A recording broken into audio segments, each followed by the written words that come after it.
We want to give thanks to the earth and the water and the indigenous nations who have cared for them since time immemorial. Locally in Hamilton, we occupy territories stolen from the Haudenosaunee, the Anishinaabe, and other nations who we no longer know what they had called themselves. If you've logged in from a different location and want to find out whose territories you are on, you can look it up easily at native-land.ca. Hamilton is covered by the Dish with One Spoon Wampum Belt, a treaty that requires us to share the local resources respectfully and peacefully. Imagine that dish with one spoon we are all sharing. Have we kept it clean? Are we sharing peacefully and fairly? The colonialist violence against Indigenous nations continues in many forms, not least of which is the environmental violence that undermines our hope for justice and reconciliation on Turtle Island. Thank you. Thank you for those words, Miriam. So welcome again, everyone. And for those of you who just joined us, I'd like to let you know this meeting is being recorded, so you can turn off your video or change your name if you so choose. So it is so wonderful to see so many caring faces who hope to learn more and mobilize against this pipeline. My name is Bianca Metz. I assist with social media and outreach with Hamilton 350, and I will be your host for this evening. So now, because we hope to spend a good amount of time engaging in discussion together, we have outlined a few need-to-knows for this discussion to be possible on Zoom. To speak to that, I will hand it over to Stephanie, our chat chair this evening. Hello, everybody. Thank you again for joining us. My name is Stephanie Kelly, and I'm going to be the chat chair for this evening. I'm also part of the social media team and outreach team for Hamilton 350. While we're having this meeting, we absolutely encourage you to join the discussion in the chat. We ask that you share anything about the pipeline. Sorry, guys, let me start that again. Tonight, we're going to be discussing standing up against the pipeline and phasing out gas-fired power. So we ask that you share anything in the chat about how this is making you feel, how it affects you right now, and anything like that. And we're also encourage you to share any questions or ask any questions that you think are important, and share your feelings and reactions to the discussion while we're having the presentation. Protect your privacy. We're letting you know that anything is put in the discussion box or any questions that you ask in the chat box may be used during the question and answer period at the end of the presentation. So if you're concerned at all about that, or you would prefer to have the question submitted anonymously, you can private message me, and that way it won't show up in the chat box. And if you don't know how to private message, at the bottom of the chat box, right above where you type, there's a little 2 with a drop-down menu showing who you're sending it to. And if you just want it to be sent to me privately, click on my name. Again, it's Stephanie Kelly, and it'll just come to me, and it won't be in the chat. Chat is being recorded as well, but if you send a private message, that's not going to appear in the recorded version of this meeting. So all those messages that you're sending privately are in fact private, as they're supposed to be. So the people Amazing. that will Thank be, you, Steph. oh, sorry. Yeah, absolutely, no problem. Okay. So as she mentioned, please don't hesitate to drop any questions in the chat, and feel free to do so anonymously. So this evening we have 2 presenters. Our first is Brody Robbenmeyer from Hamilton 350 Pipeline Subcommittee, followed by Angela Fishoff, Director of the Ontario Clean Air Alliance. For our discussion this evening, you will be able to pose questions to all of our presenters, plus Don McLean of Hamilton 350 and Jack Gibbons, Chair and Policy Director of the Ontario Clean Air Alliance. So we have a very experienced panel for you tonight. Okay, so as many of you know, Hamilton 350 is an affiliate of the Greater Canada 350 organization, who earlier this year began a platform calling for a just recovery. So outlining some principles that will help us guide collectively towards climate, economic, and social recovery. For the purpose of this teach-in, we would like to highlight a few of those principles that speak closely to opposing the pipeline, standing in solidarity with opposing other pipelines, and ally against oil and gas. So those are to put people's health and well-being first, no exceptions, and to tackle the climate crisis and build resilience to prevent future crises. So before we invite Brody to speak, we would like to share with you a short video created to present information on the pipeline project and efforts to mobilize opposition.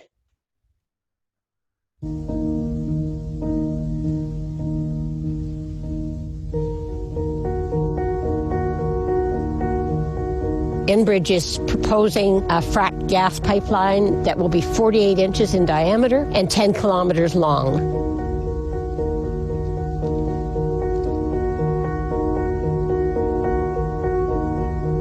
These are areas that have been set aside specifically to be protected. The Conservation Authority documents say they will never be bulldozed, but if you're going to put a pipeline through here, they will be bulldozed. In this age, investing in fossil fuel infrastructure is very, very reckless. This is how these companies secure their future and secure the continued use of these fossil fuels, by building infrastructure projects such as this that shackle our society to these fuel sources. Canada is already way above what their emissions should be. I've read that Enbridge plans on this pipeline being functional for 40 to 60 years. This takes us well beyond the 2030 and certainly the 2050 goal for the Paris Accord. The lands that we're standing on here are the traditional territories of the Haudenosaunee and the Anishinaabe peoples and other First Nations. And they were able to maintain these lands without damage, with clean water and clean air for thousands and thousands of years. So we really need to learn from Indigenous people, and we need to stand with them, and they have been at the front lines of all of these efforts to protect the land and to protect the water and to oppose these pipelines. If we're using more fossil fuels and we are emitting more greenhouse gases due to that, we are going to further exacerbate the environmental problems that we're facing. Each of these pipeline projects is crucial to expanding the fossil fuel extraction process. And each time we stop one, we stop a whole lot of damage to the environment.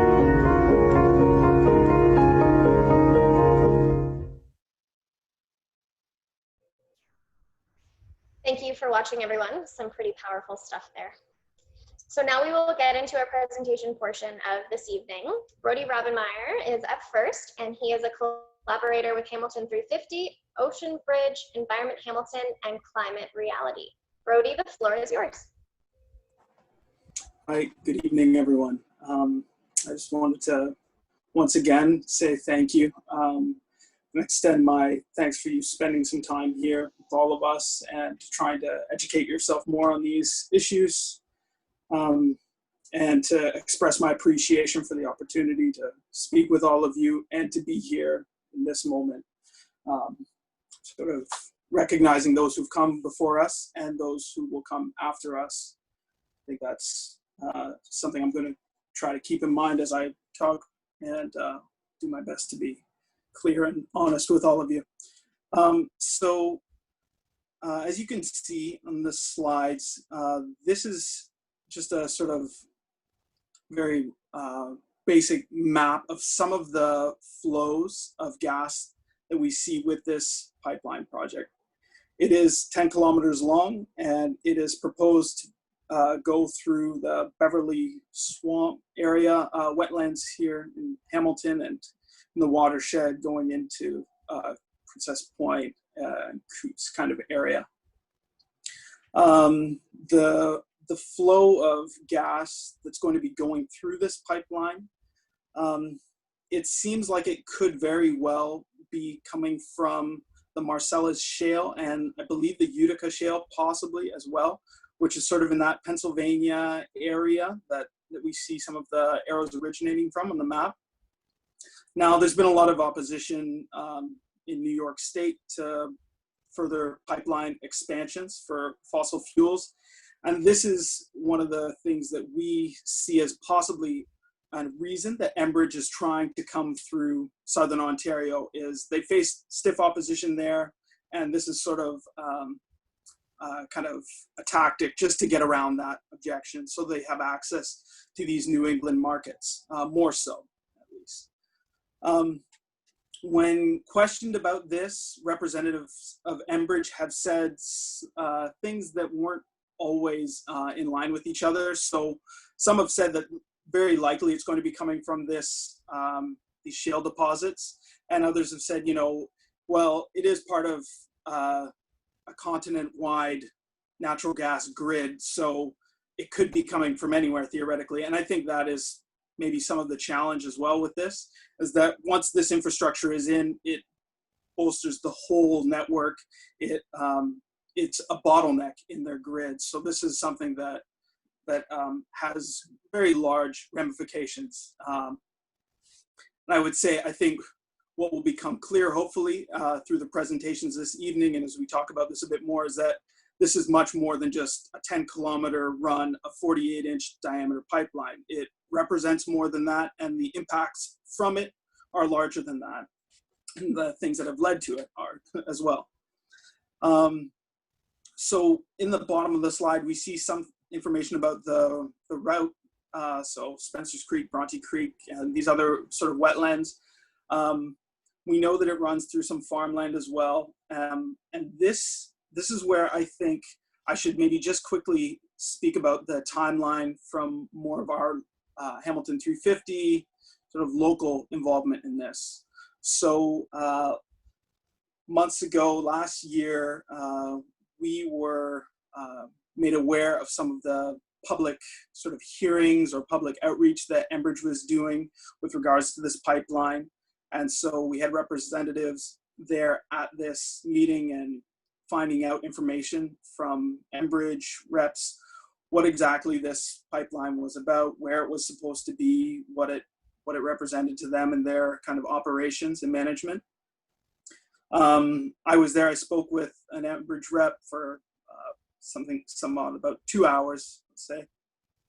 And so got a sense about some of the things that they were thinking about. And certainly while I was talking with him, I was challenging this notion that this was a really wise investment with the limited resources that we as a province, municipality, and them as a corporation have, even though they have significantly more, that this is a very short-sighted investment. And because of the nature of the crisis that we're in, this short-sightedness is very reckless. So this meeting occurred. We as an organization sort of thought about how we wanted to move forward. We were reaching out with other groups, and we made connections with some wonderful allies in the Ontario Clean Air Alliance and others around the province, who we will discuss later. And this has led to just some of the things locally was putting pressure on local council. And local council was under the impression that maybe it was a risk that they didn't want to take to be interveners at the Ontario Energy Board. So to clarify right now, this is a proposed project that is before the Ontario Energy Board by Enbridge Gas. And so they've asked for sort of delay in proceedings due to the coronavirus or the SARS-CoV-2 and COVID-19 stuff. And so we're kind of in this limbo state right now. And then what the city has done is, through some of the pressure that we applied, and some of you on this call, thank you once again for that, the city decided to remain interveners in this case because they saw the value of that and recognized that this was something that directly impacted their interests and that they really had an obligation as well to be there representing us, the people who will be living with the impacts of this. Proceed forward some time, and what has happened through these partnerships as well. There's been some billboards, some kind of public outreach, as well as flyers and other kind of educational events regarding this pipeline, as well as several petitions, which I would encourage you all to check out, and I think some of my colleagues will make those available to you. And we've met with several representatives who were also intervening at the Ontario Energy Board and tried to get a sense of what their sort of strategies are for trying to move forward with this and to keep some of these other environmental concerns in mind when the Ontario Energy Board is making their decision. The other thing that I think is really important to touch on is some of the main reasons why we challenge this, because it certainly isn't as if we think that, or at least I will speak for myself, but I'm quite sure that my colleagues share this feeling, is that no, people at Enbridge aren't some sort of boogeyman, evil corporation, but they have a severe blind spot and their priorities are seriously out of order. And they have shown historically that they're not willing to address this crisis like a crisis. They are on, and that was really driven home to me speaking with the representatives of Enbridge there, is that they were on this sort of this perspective that if the market was dictating that more natural gas could be sold, well then by golly, we're going to get more natural gas in the hands of those consumers, and the consumer is the kind of apex at the end of the day. Whereas I think from our organization, we have some other concerns that we think are just as important and just as pragmatically necessary to think about. So wildlife, we're in a biodiversity crisis. We are pushing so many species to the brink of extinction and beyond. And this wetland and this kind of natural tract represents home and habitat to creatures which are hugely valuable to us, and not just for what we can extract and take from them, but they have intrinsic value just in and of themselves. And I think that many of you appreciate this too as well. The other thing that we're concerned about is water. This is running through water courses which feed into Lake Ontario. It's going to involve blasting of bedrock, which is not clear how exactly that's going to impact the water table, and that can have serious repercussions for us living in the area and wildlife as well. The other thing that we think is important to discuss is that Enbridge is really pushing this narrative of, hey, it's for the customer's value. We want to drive down costs for the consumer. This, forget what the government says. This is for you and ma and pa. This is for the consumer, the everybody person. And we believe that this is not the case. And I think that my colleagues from the Ontario Clean Air Alliance will make clear that this really economically and financially doesn't hold water. The other thing that I think is really important is the sense that we're in a crisis. We don't really want to be dominated by fear, and we don't want our decisions to come solely from a place of fear, but we need to recognize the scale of this crisis and that it is huge. It is multifaceted and it's connected to so many different things. And this pipeline is a big piece of that. And that being said, if we're investing more and more in this fossil fuel infrastructure, it means that more of the limited resources we have are being channeled into this and are reinforcing this sort of way of life. And right now, as much as we recognize that natural gas has done hugely monumental things for providing our way of life. We would not have access to the things we do the way we do now in the system we have without it. But that in itself is no reason that we can't envision something better or imagine a different future that is moving us towards a climate that can actually sustain us, that can provide a good quality of life, something where we're not just sort of eating into the futures of our descendants. Can I see the next slide, please? So this is some of the pamphlets, some of the older information that we were sharing regarding this project. We have a new, much more visually beautiful pamphlet, which you will see or may have seen already. I think one of the things that I will close with is that because of the nature of the limited time we have with the changing climate, our organization, Hamilton 350, is trying to keep in mind having 350 parts per million equivalent of carbon dioxide in the atmosphere of the planet.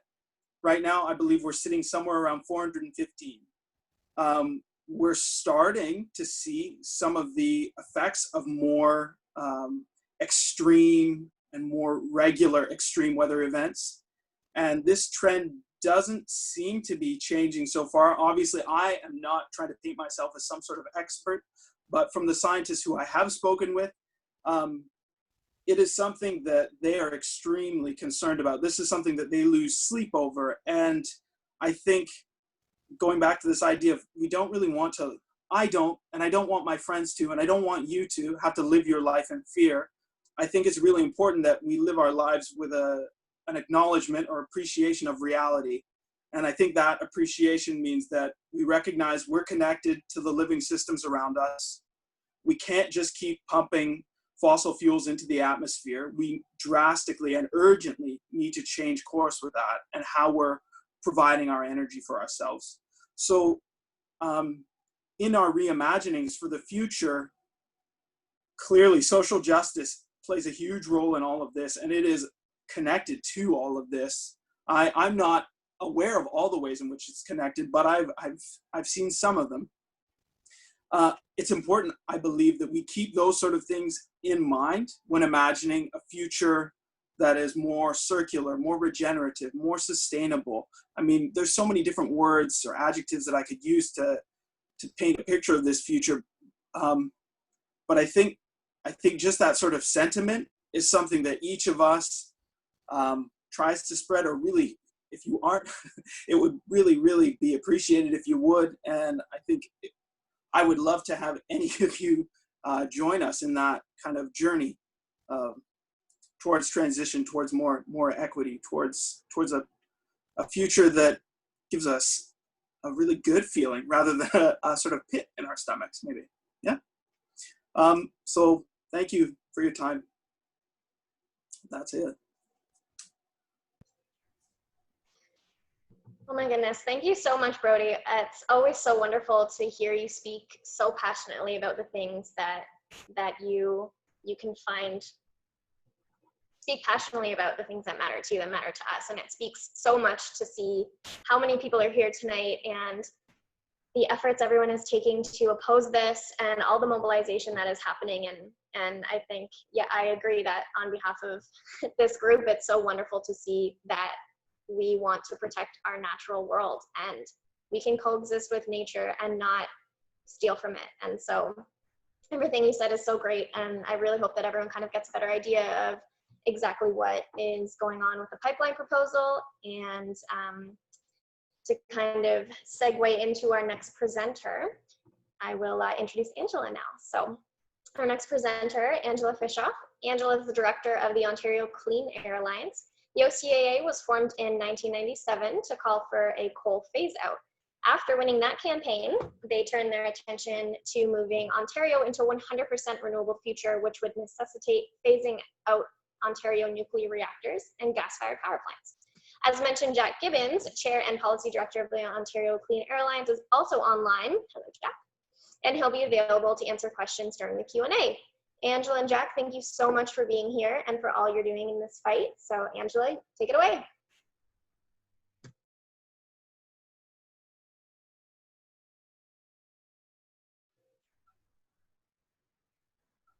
Please tell me I wasn't muted that entire time.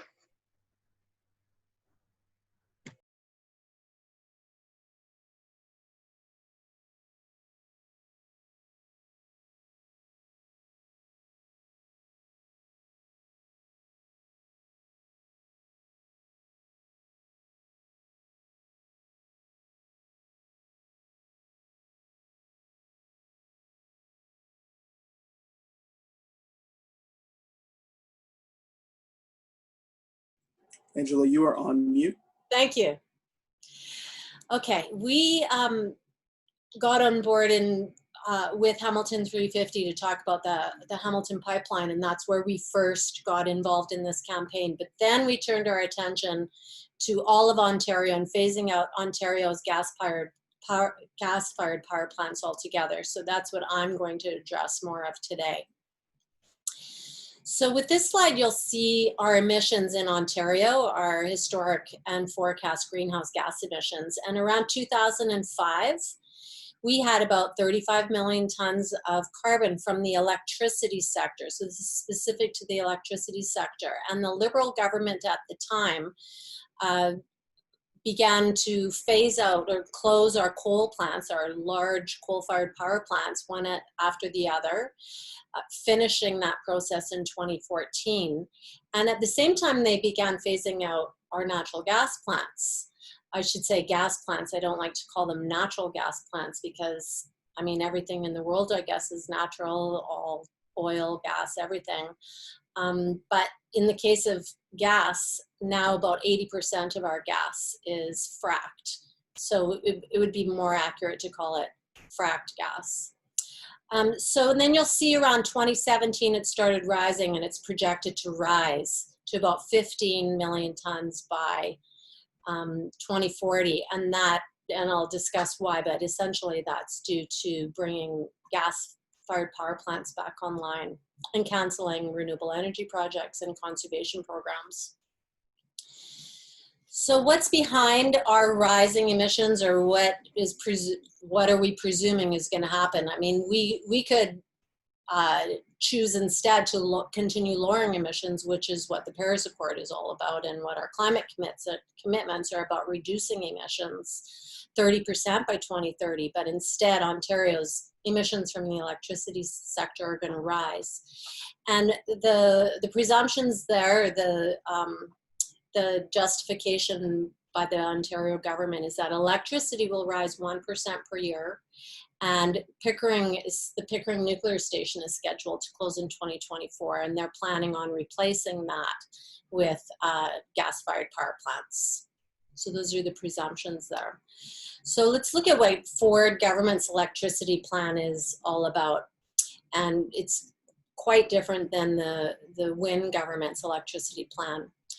So the Ford government is planning on ramping up the output of our existing gas-fired power plants, and in the last year they've bought up 4 old gas-fired power plants, and they plan to ramp up the use of those gas plants by 300% by 2030, no, by 2025, and 400% by 2040.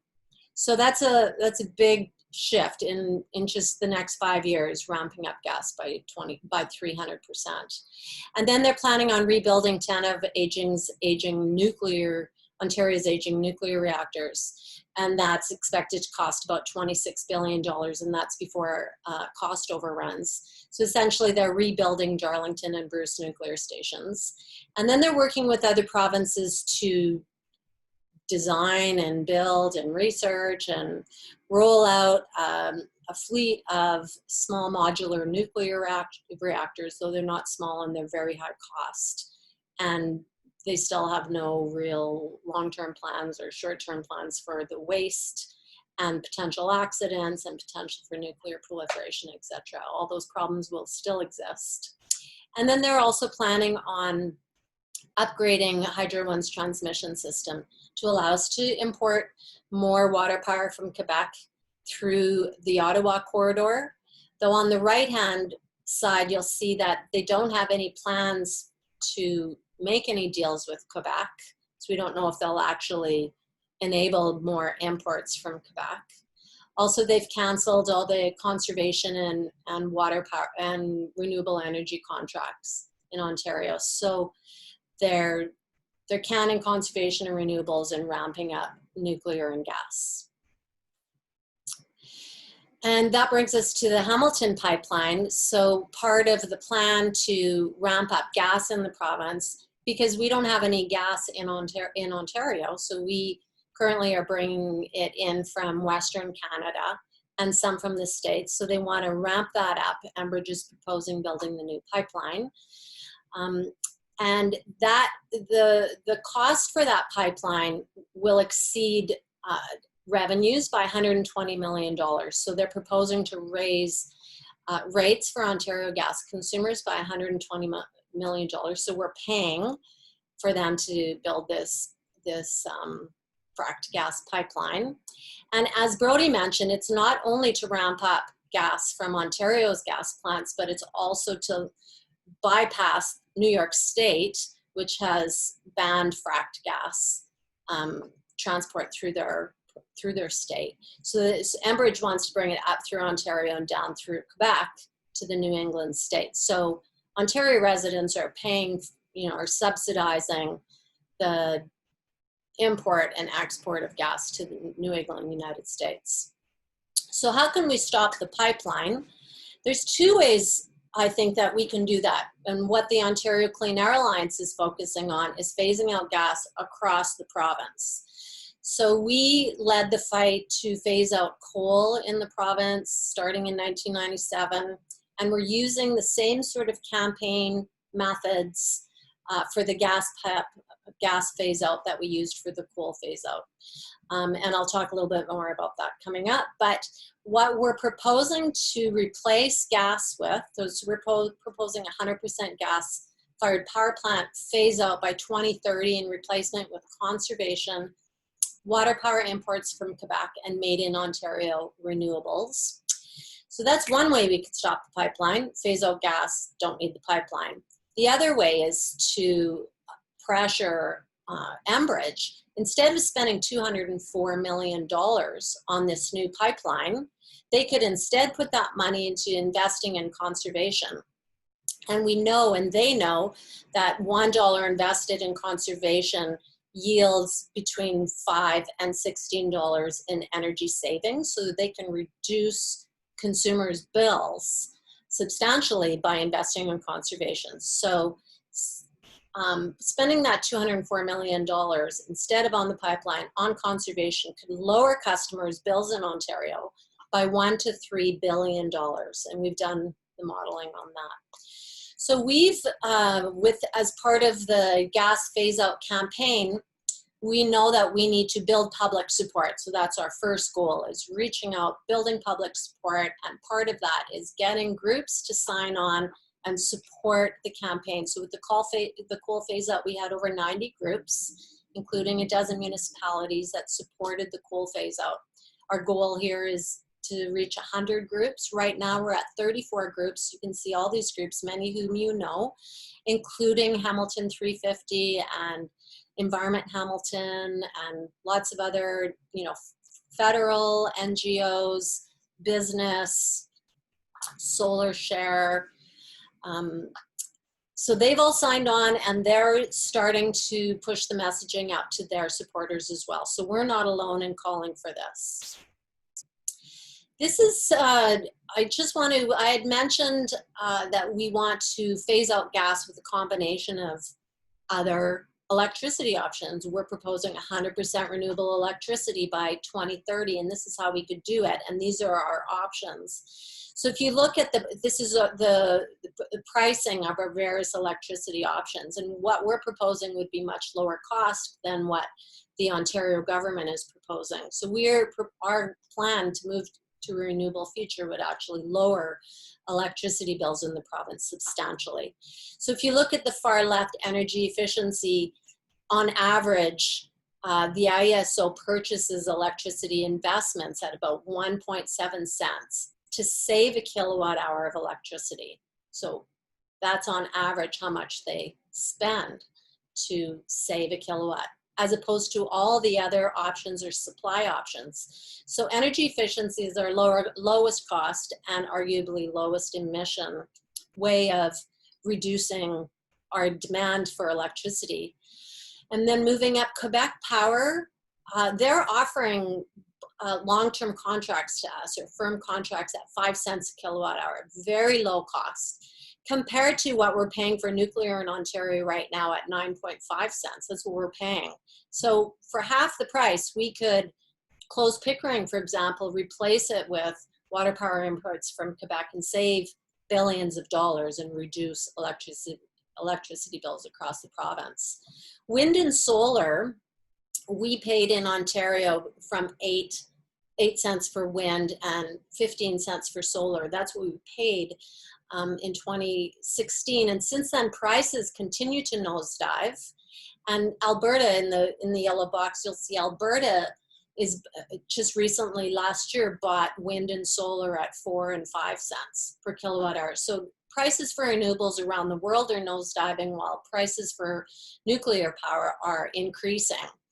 And you'll see at the far right, the price of nuclear power in 2025, this is what OPG says, that they'll be charging Ontario consumers or the provincial government to rebuild Darlington. So they're saying 16.5 cents, and it'll likely be much higher than that because this is without cost overruns. And then the second to the right bar is small modular nuclear reactors. That's what the projected price is down the road. In 10 years, maybe it'll be 20 years. And that time lag of 10 or 20 years before small modular nuclear reactors come online means we're still burning gas or whatever the province is using for electricity. Instead of moving now to a renewable future, we don't have that time to invest billions more dollars into some hypothetical technology that in the future may be a lower carbon technology. It still has all the other problems associated with waste, etc. So you can see the renewable option is much lower cost. So how do we propose to do this in Ontario? And this is, we're engaging the public, I mentioned, through our petition, OntarioClimateAction.ca, and we're distributing literature, as Brody mentioned. This is the leaflet that you folks are distributing in Hamilton that we co-published with you. And it leads people to StopHamiltonPipeline.ca petition, and that's how we build the contact base with the public. And around the province, we're distributing a different leaflet. It's Ontario's growing climate crisis, gas plant pollution to increase by more than 300%. And we're distributing tens of thousands of these by volunteers across the province, popping them in mailboxes, and they're free. We offer them free to supporters to distribute. So we're building our own database, and that leads people to OntarioClimateAction.ca. So we're building public support. We're building group, NGO, business support through the phase-out call-out, of which we now have 34 groups. And then we're building municipal council support. So that was a key factor in the coal phase-out campaign, where we got about a dozen municipalities on side supporting a coal phase-out across the province. And that continued to build public pressure and political pressure on the provincial parties, because ultimately energy is a provincial decision. So the decision is in, at this point, Doug Ford's hands and his government, because he's got a majority. So it's the opportunity for the opposition parties to push the governing Conservative Party to do the right thing on the gas phase out. And this is exactly what happened in the late 90s when we began building the coal phase out. People thought we were crazy calling for 100% coal phase out. And what happened was we built public support. We got groups signed on, more than 100 groups. We got a dozen municipalities that signed on. And then we put the pressure on the provincial government, and both the NDP and the Green Party and I presume the Green Party, the NDP and the Liberal Party got on side. And once they were both on side calling for the coal phase out, the ruling Conservatives caved, and they actually were the first to announce the coal phase out. And we're in the same position here. It's Andrea Horwath's opportunity.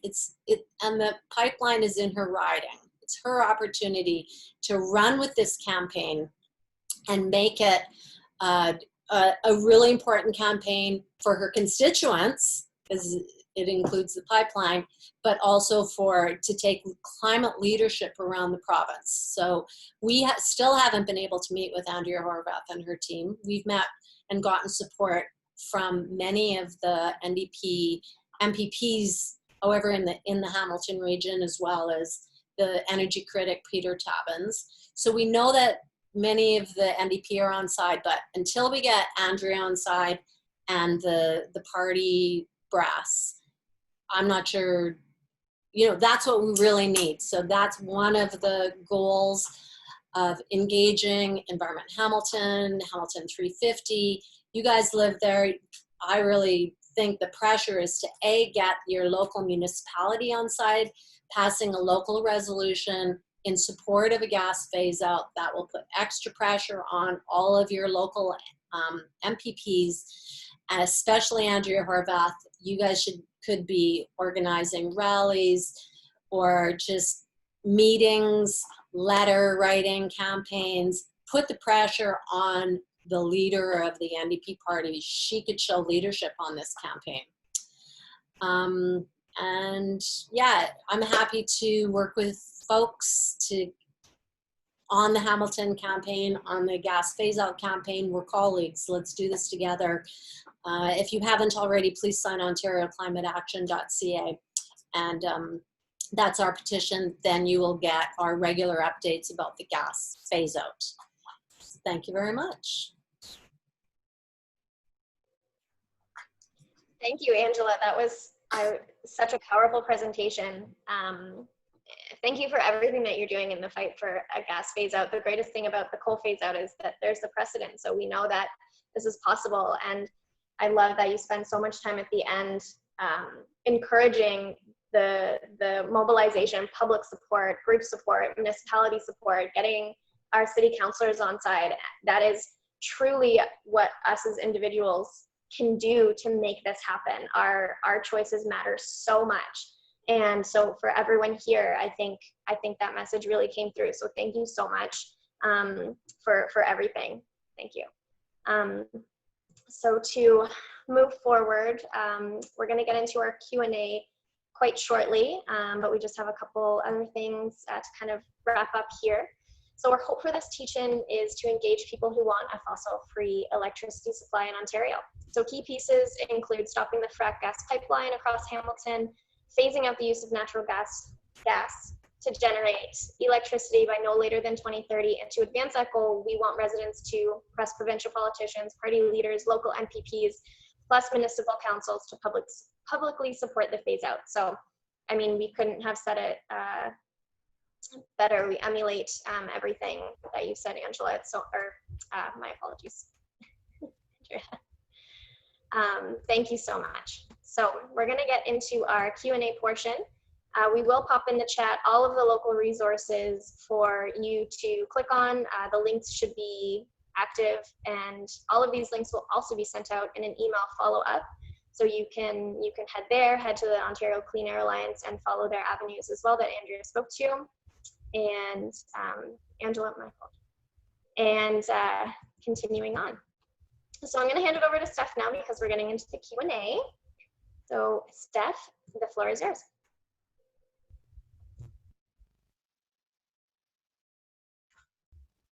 Okay, great. Thank you so very much, Bianca, and thanks very much to all the presenters for sharing all that wonderful information with us. As Bianca mentioned, we are going to move into the Q&A now. And as much as we would love to hear from everybody and let everybody speak, we are trying to keep this meeting to be done at 8 o'clock in case anyone has any prior engagements or any other meetings they want to get to. So we are going to have a discussion after the Q&A that's more interactive and conversational. If we don't get to a question that you have now or you're not able to speak now, if you want to stay with us after the Q&A, ask any questions or make any comments, bring up any topics of discussion you'd like to share, you are welcome to do so. But for now, we're going to touch on a few questions that we had during the discussion. I apologize if I'm misrepresenting anything or if we've already touched on it through the presentation. I will read out your questions, and then if you would like to speak to them before we have someone answer them, I'll call on you and you can unmute yourself and expand on what I'm reading out to people. So we had a question from Andrea, And Andrea, I didn't get a response to you, so I understand, Howler, if you don't want to speak to this, but you were wondering what the NDP's position is on this gas phase out. So would you like to expand on that at all? No, just someone had mentioned in the chat that Andrea Horwath would be in opposition to the federal NDP if she were to oppose the pipeline, et cetera. I was just wondering what that was about. Okay. Would anyone on our speakers panel like to address that question? I can jump in. Go for it, Ron. So Andrea is the head of the provincial NDP.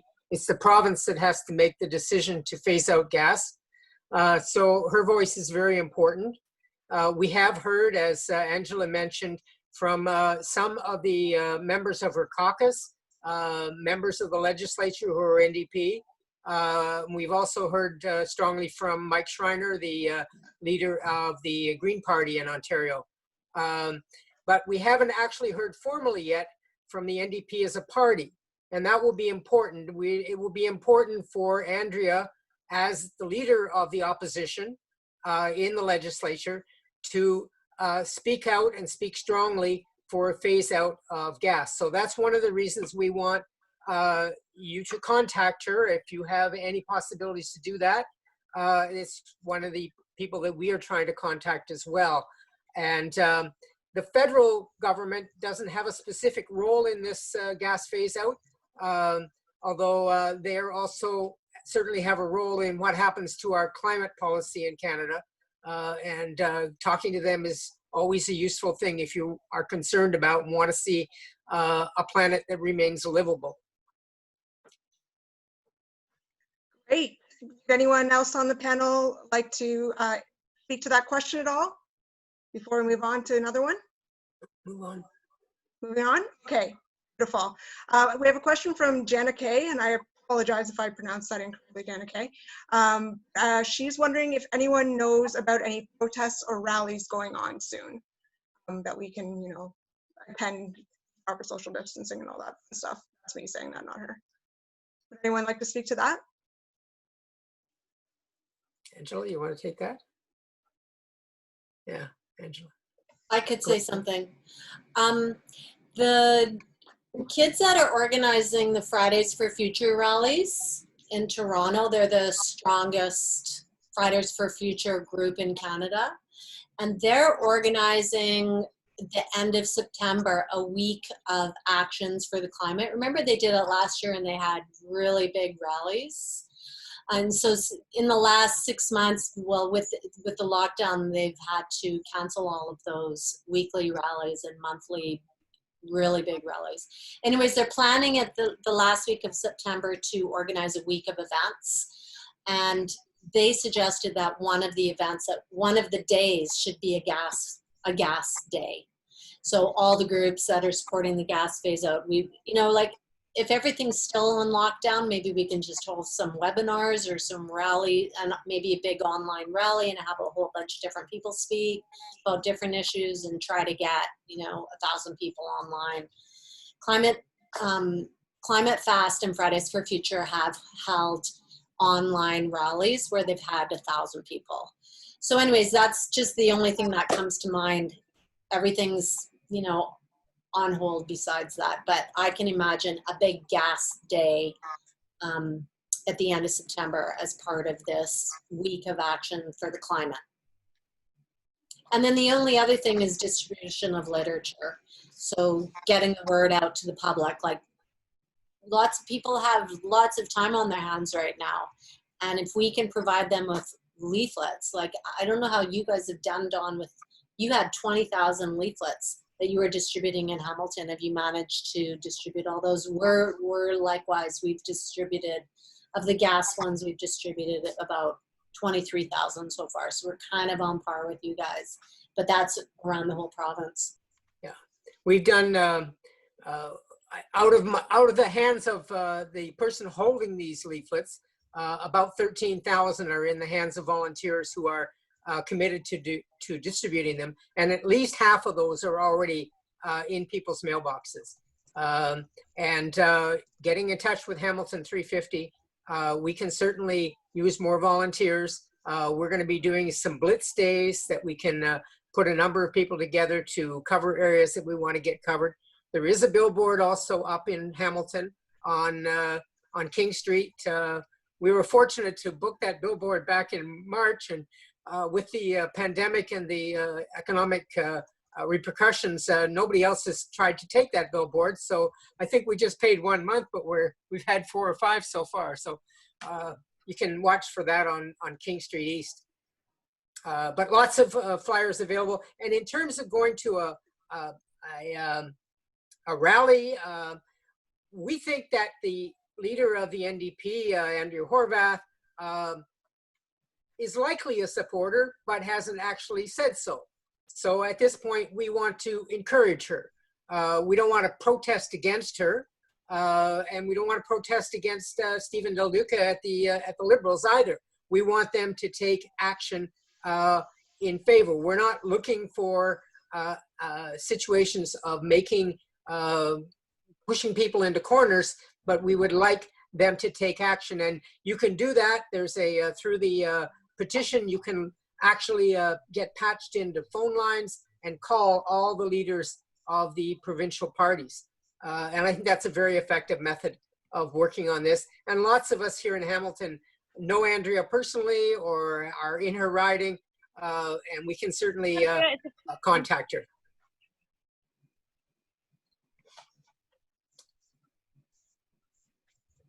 Seth? Okay, this all sounds great. Now, Fiona is asking if she could speak a little bit more to the political situation, because I think that she's suggesting there's something more that we can do besides what we've suggested so far. So Fiona, if you'd like to speak to that now, you're more than welcome. The floor is yours. Thank you. I've been an activist for many years, but I've also been very active politically for 20 years with the NDP and the ONDP, and now with the Green Party, mostly because of the NDP's refusing to really take any action on climate change. And Andrea and I were in the same room at a NDP political convention ages ago, trying to persuade the party to come out for a just transition off nuclear power, and they would not even allow it to go to the floor. Am I right, Angela? They would not allow it to go to the floor. Why? There were 60,000 high-paying jobs in nuclear in Ontario. We cannot overlook that. The NDP is the party of labor. It cares very much about jobs for its people, and that's absolutely appropriate. But vis-a-vis the LNG thing, I was very angry with the federal party during the election campaign because Jagmeet Singh refused to come out honestly and say he supported fracked gas and LNG projects in BC. He would not do that, and that is a provincial jurisdiction, and so you can see that, I'm sorry, yes, the provincial parties do have their own jurisdiction, but they play together, and they certainly play together on this issue. So all I'm saying, I'm not suggesting for a second that you oppose the NDP, but what you can do is nudge them a bit. And I would suggest just keep throwing Mike Schreiner in their face. They are very vulnerable now on the climate change issues. People have jumped from the NDP to the Greens because of the party's real failure to act. And I know you're all such brilliant people. You have all the research at your fingertips. You're passionate advocates. All I'm saying is just push a little more. Push a little more, okay? Dawn, I mean, I cannot. Okay, Fiona, I'm sorry, but I am going to have to cut you off at this time because we're getting very close to 8 o'clock. Okay. We would love for you to stay for the discussion if you're interested, because what you're raising is very interesting. But I was wondering if anyone on the speaking panel wanted to speak to that before we close out the Q&A, because unfortunately we are getting close to 8 o'clock here. And I apologize to other people who had questions. If you would like to stay for the discussion to share those with us, that would be wonderful. And if you can't do so, I will absolutely send them to the Hamilton 350 team so we can address them through email or through another manner. So now I'm rambling a bit. Does anyone from the speakers panel want to address what Fiona was saying there?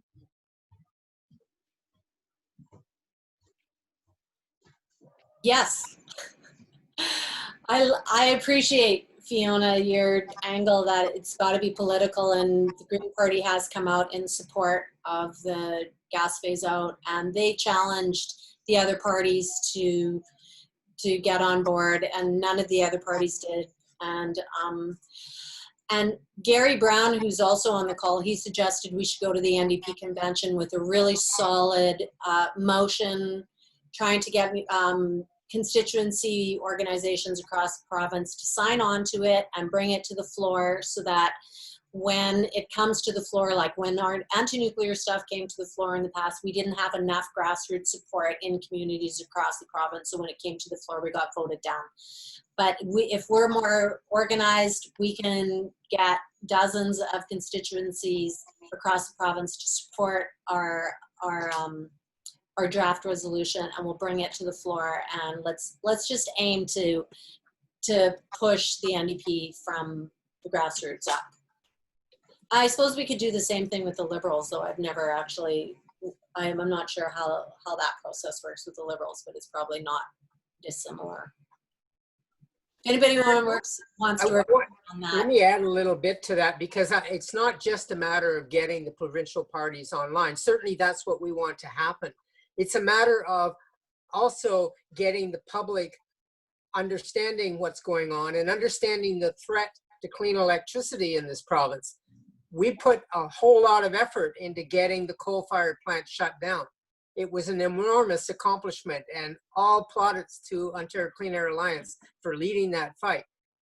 But if we're going to actually address the emissions crisis at the municipal level and everywhere else in the province, we need a clean energy source. And that clean energy source can be and should be and must be electricity. So this is something that affects all of the climate issues. Hamilton is talking about electric buses, retrofitting homes, electrifying transportation generally, switching to heat pumps instead of gas-fired boilers and so on. You don't get that. That doesn't become emission-free if the electricity isn't emission-free. So this is really about getting the electricity to be emission-free so that we can make that progress and we can make those switches. You said in a situation in Alberta where you can buy an electric car, but the electricity you're putting in the electric car is coming from coal-fired power plants. So you're not doing anything for the climate in getting an electric car. So all of our approach here needs to be to make sure that the electricity supply in Ontario is clean. It's a fossil emissions free. Thank you so much, Dawn, and thank you very much to Angela as well for speaking to those questions. Thank you, Angela, for mentioning Mr. Brown. He had a question for us and we weren't able to get to it, so I apologize for that. Gary Brown, and hopefully if you can stick around for the discussion, we can touch a little bit more on what you were going for. I am going to have to turn it back now to our host, Bianca, because we are running a little past 8 o'clock, and we just want to be able to stop this meeting for people that need to leave at that time. So I'm going to send it back to you, Bianca. Thank you. Yes, so to kind of piggyback on that, we will have an open discussion period after this. So we wanted to kind of split this up in a dual way, because presenting questions to the panel is wonderfully organized, but this is cause for discussion. It's cause for passion, and so we'd like to hold space afterwards. For those who want to stay, please stay, and for those who will honor the hour, thank you so much for coming and showing your support and taking the time and the space to join us tonight. I would like to take this time before we do have people step out to take a second to thank our speakers. A huge thank you to Brody and Angela for taking the time and care and dedication to this cause, and for all of the hard work that you do and that everyone else who is here does. Thank you to the community for sharing this on Instagram, on Facebook, with your communities, your parents, your brothers and sisters, and everyone else that you have in your lives that you believe care. That those small actions made such a huge impact on the attendance tonight. So thank you from the bottom of our hearts for all of that. The whole panel will be sticking around, I believe, for the discussion afterwards. But we'll kind of say goodbye to anyone who needs to say goodbye, and then go into an open Q&A. Raise your hand if you have a question, message in the chat. I did message Mr. Gary Brown. Thank you for staying, and I believe he's going to stick around for the discussion afterwards. Steph, if you're able to call on him. There's so many amazing things that you're throwing out, so I'd love to hear from you as well. I think all of us would obviously love to hear from you. So thank you again to our speakers and everyone who is heading out. Thank you and have a good night. Be sure and to look out for the emails that will have all the contact information of how you can mobilize and how you can keep supporting. So I'll hand it over to Steph now, and Steph, let's get the discussion going. All right. Thank you so much, Bianca, and thank you as well, as Bianca mentioned, to everyone that was able to join us, and for the speakers for sharing such wonderful information. I have a couple questions that we weren't able to get to in the Q&A that I'm going to start off with. First, since Bianca mentioned your name, Gary, we'll let you start with what you'd like to speak about. So whenever you're ready, Gary, go ahead.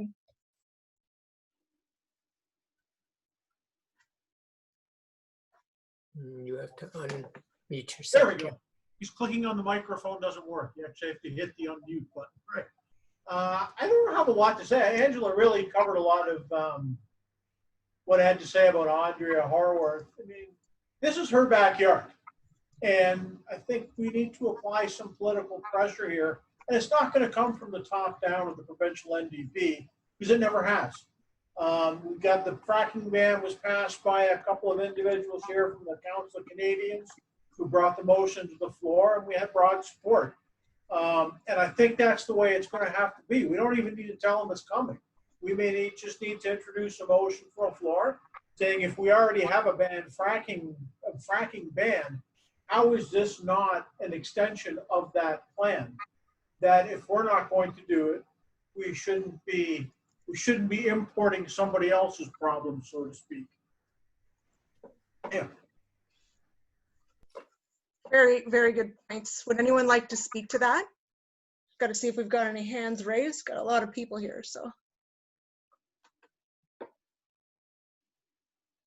I'm not seeing anyone. Would any of our speakers like to speak to that at all before I move on to somebody else? No, it's good. Okay, fantastic. Another question that I saw in the presentation was from Jim. He was asking if someone could speak to the relationship between gas-powered electricity and the municipalities' abilities to reduce CO2 emissions by going electric. Do you want to talk a little bit more about that, Jim, since you're the one that brought it up?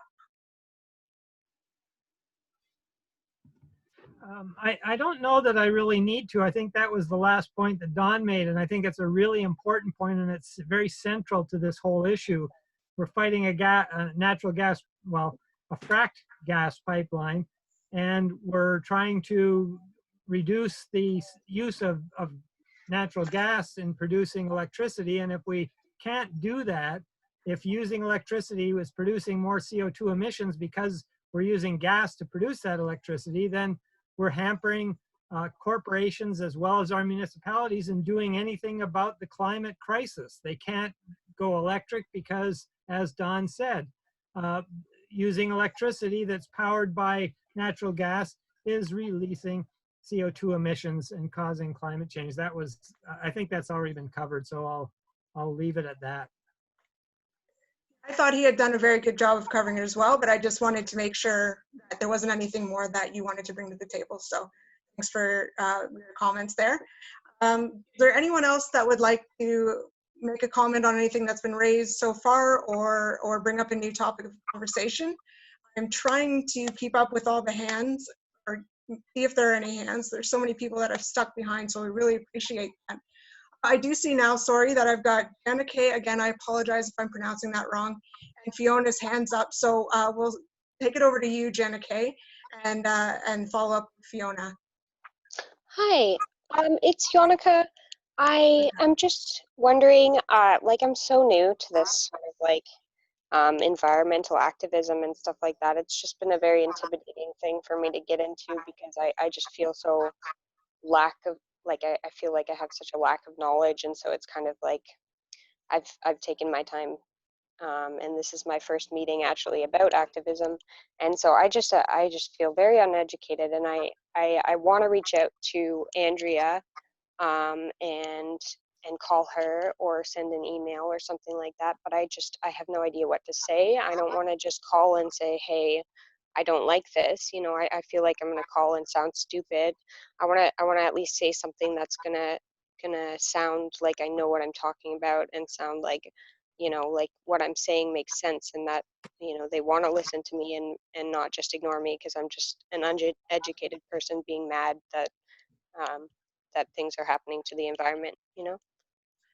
Absolutely, and I'm not going to be the person that can answer that question best, but what I can say is I'm not very educated in this field either. And the beautiful thing about groups like Hamilton 350 and the Ontario Clean Air Alliance is that they're not expecting you to be educated in this area or concerned about you being educated in this area, concerned about the fact that you're passionate, interested in these issues. So don't worry about that. Again, I can't be speaking for people, but I don't feel anyone's going to be concerned if you sound stupid, which I know you won't because you sounded very well. You spoke very well just then. So, would anybody like to speak with what she's saying there? Angela's got her hand up. Yeah, go for it, Angela. Thank you. Yeah, so we make it really, I'm sure Hamilton 350 does as well, but we make it really easy for people to send letters in. So we give you we basically give you draft text, and you can modify, you can personalize it with your own experience, anything. Most people end up just using the draft text, and it's a matter of, you know, some people would call it collectivism, and it's not as effective as if you just wrote your own personal handwritten letter and mailed it to Andrea. That's the best thing. Or you could use our text and send your own personal letter, or you could be part of the hundreds of people that every time we send out a bulletin, hundreds of letters get sent to Andrea and to Del Duca or whoever our target is, Ford, whoever the target is. So if you joined OntarioClimateAction.ca, or if you signed the petition and clicked the box which says, keep me informed, once a week or once every 2 weeks, we send out a bulletin, and there's always an action associated with it. Click here to make a call, we give you a script. Click here to send a letter, we draft the letter for you, and it's automatic who it goes to. So that's not as good as doing your own letter, but we'll help educate you with our bulletins. We send our bulletins to 20,000 people. So they're written very, you know, simply, generally, they're not long, and it gives you the text that you need to do your own, you know, written intellectual action.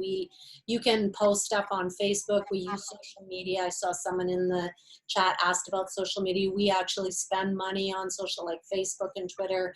However, right now we're part of the boycott against Facebook advertising, trying to get them to be more responsible in not supporting hate groups. So for the month of July, at least the month of July, there was that boycott that we, anyway, so joining our group as well as Hamilton 350, we'll be sending you regular information, and it'll take time. Maybe initially, it might not happen overnight, but in 6 months, you'll have a really good grasp of the issue if you join our two groups at the very least. Thanks for your interest. And sorry, what was that website again? OntarioClimateAction.ca is our petition for the gas phase out. Thank you so much. Well, thank you very much for sharing that question and comment.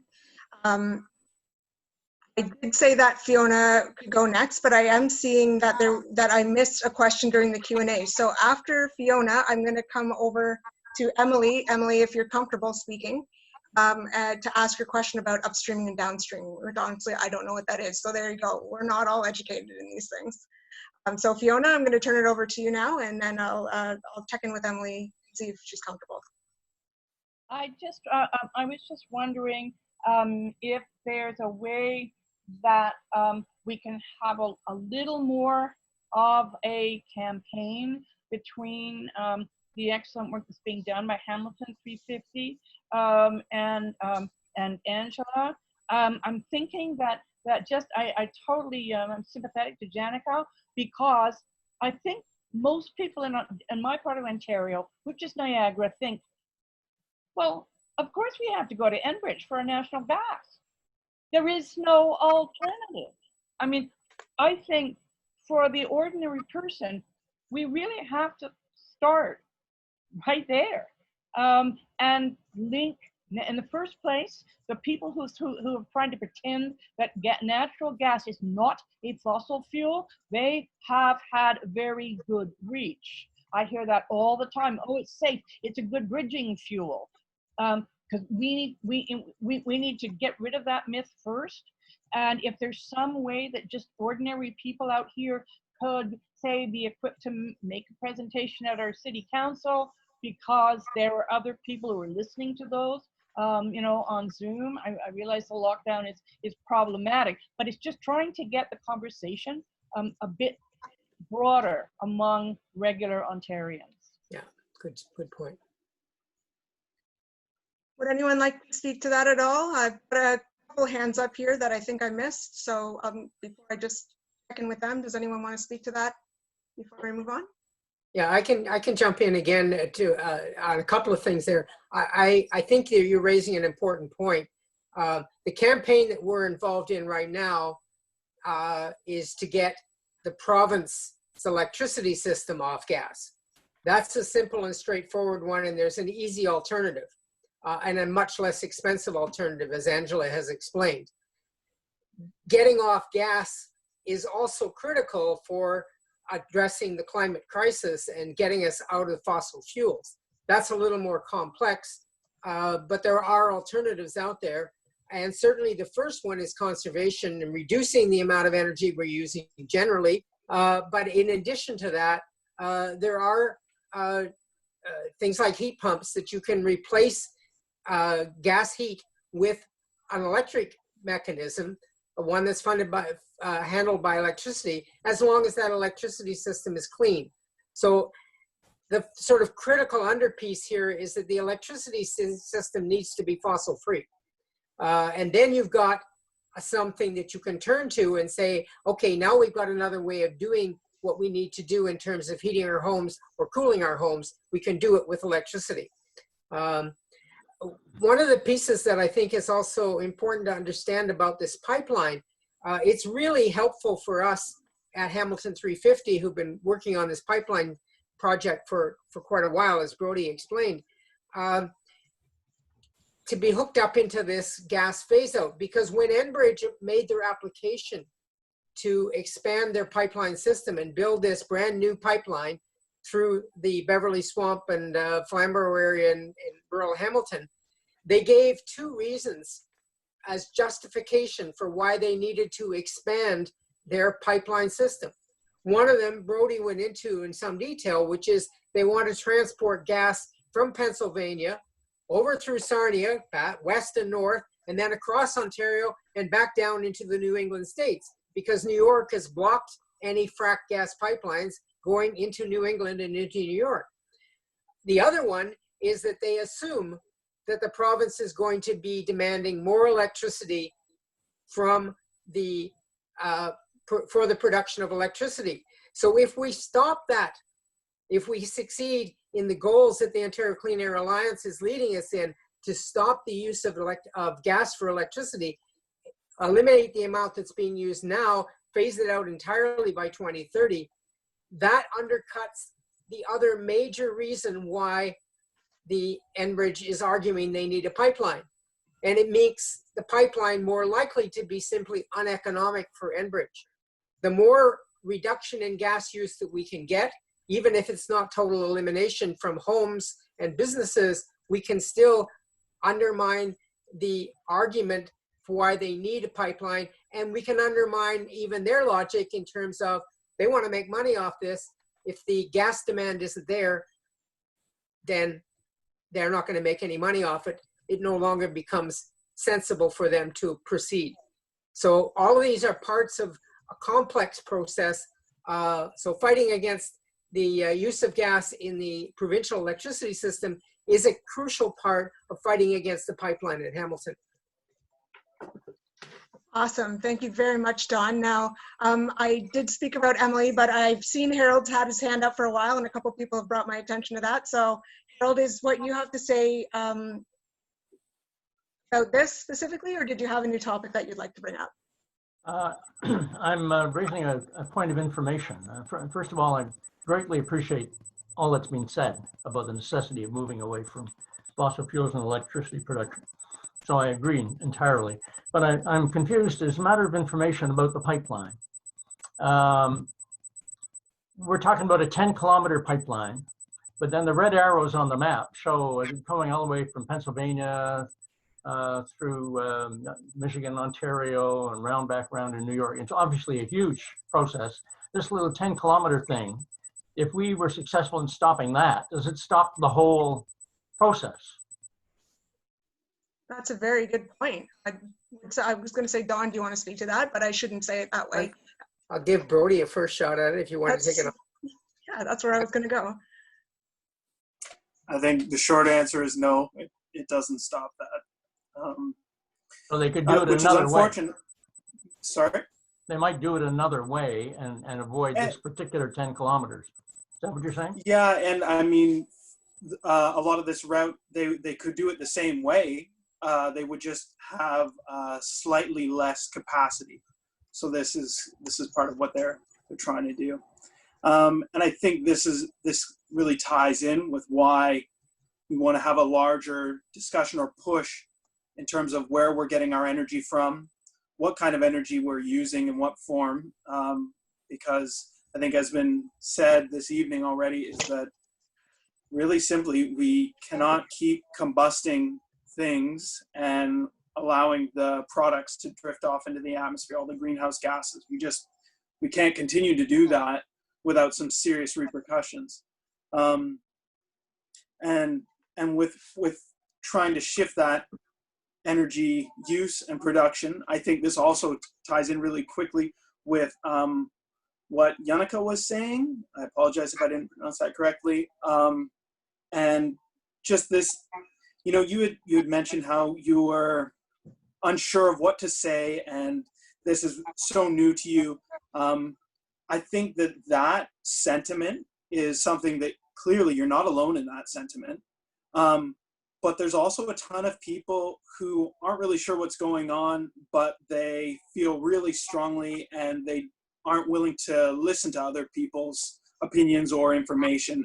And I think that is something that is something that we as people who are trying to activate change in society, I think that's something that's really important for us to maintain, is a sort of humility, but that openness to discussion and a critical kind of openness where we aren't just accepting whatever information falls in our laps, but trying to actually reimagine possibilities. If someone gives you an A-B scenario, this is what I think you'll find very frequently when dealing with politicians or some of these established organizations, is you'll have a situation, they will lay out an A, B, C, D scenario. These are the options, and let's say gas pipeline is one of them.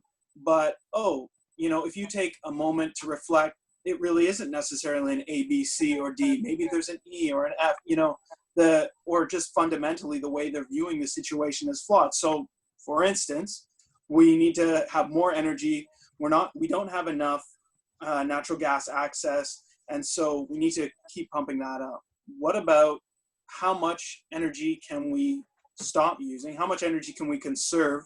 What kind of quality of life can we have with less? And these sort of different directions. And I think that's one of the things that you and having more people involved in this discussion brings to it, is just the variety of your own expertise, your own lived experience. You'll think of things that other people didn't think of. in ways that they haven't thought about them. And whether you're an expert or not, it can help. The way I understand ideas is they have this almost, they intermingle. They don't just exist in a vacuum. So your ideas influence others, and they can create something more than just the sum of its parts. So but presumably if we want to stop, if we want to go to the Ontario Energy Board and stop this whole input of natural gas, it has to be more than this 10-kilometer thing we're stopping. Presumably we're against the whole process. It's an interesting what's happening at the Ontario Energy Board about this. So the application went in November, was accepted as a complete application in December, and they've gone through some processes there. Hamilton 350 is represented by the Green Energy Coalition, so we have actual representation in the hearings. And the initial early process is an interrogatory process of asking questions of the proponent of Enbridge. These are done written, and Enbridge is supposed to reply to them in written form. And that process was unfolding, and then we had a pandemic begin to affect everything. So partway through that process, Enbridge backed away from the schedule that they had been demanding, which is a decision by April 30th, and said, we want to think a little more about this. And part of the reason that's happening is, I think, they had 850 questions from the 15 or 16 interveners that are represented at the Energy Board. And a lot of those questions, not just from groups like Green Energy Coalition, but from business groups and consumer groups, was why should Ontario gas users pay to expand a pipeline that's being used to ship gas to the United States from the United States? So this pipeline that they're talking about building in Flamborough is a piece of a larger system they call the Dawn Parkway system. And it runs from Sarnia to Toronto. This would expand the capacity of that system. And when they talked about why they need to expand the capacity, one of the reasons was because we think we're going to be able to sell more gas to New England. So stopping this would hamper that. The other reason that they gave was that we think that Ontario is going to use more gas to generate electricity. So that's why the work with the Ontario Clean Air Alliance is so important to it. And that pipeline runs across the province, feeding the gas that we have in our homes and so on. But this is a brand new piece to it. It's not a replacement pipeline. It's a brand new 48-inch pipeline, which is a very large pipe. It is a declaration by Enbridge, really, that we believe, as Enbridge, that fossil fuels are our future. And we who are in the climate movement don't agree. So that's why we need to stop this. And it will limit potentially the amount of gas that gets transferred through Ontario from one part of the US to another part of the US, because that's an issue now on the table. And it's one of the problems that Enbridge is facing in terms of trying to convince the Ontario Energy Board, which is supposed to be taking care of the interests of the public in Ontario, why we should be paying for this runaround. Hope that answers that. So you are saying that this 10-kilometer thing is essential to the project as a whole? And if we stop that... It is the project as a whole at this point. Whether or not there will be other projects, short projects that are part of this that Enbridge hasn't talked about yet is something that we don't know. We've had some experience working with this company with respect to oil pipelines in this area. And it turned out that they were doing them in small segments because if you got over a certain distance, then you had to go through a federal environmental assessment. So instead of doing the whole pipe at once, and they were changing it from 12 to 20 inches, they only did 30 kilometers because over 35 kilometers, you had to have a federal environmental assessment. So they were gaming the system essentially. And that may be happening here. It's hard to tell. whether there will be an attempt subsequently for Enbridge to expand their pipeline system, the Don Parkway system, in another way, in another location. But right now, this is what we have in front of us. Okay, thank you. Fantastic. Thank you so much, Don, for all that information and for clarifying. And thank you, Brody, for speaking to that as well. Before we move on, Fiona, I see that you have your hand up and I wasn't sure if you raised it again or if it's from before. So were you hoping to speak to this before we move on to another question, or is it just the hand didn't ever go down? Sorry, I forgot to take it down. No, that's totally fine. I just didn't want to leave you out if you had a question. I've asked Emily if she's interested, sorry, Emily, if you're interested rather in speaking to what you were talking about earlier, but I don't know if you want to. Can you hear me? Absolutely. Awesome. Yours, All right. yeah. I would love to speak to this. First of all, I just wanted to say thank you to everybody here. I'm a graduate of McMaster, but a longtime resident of Kingston, and now raising a young family of a 2-year-old and 4-year-old here in Kingston. So I've been a little bit out of the game for a while, but I am extremely passionate about pipeline and climate issues.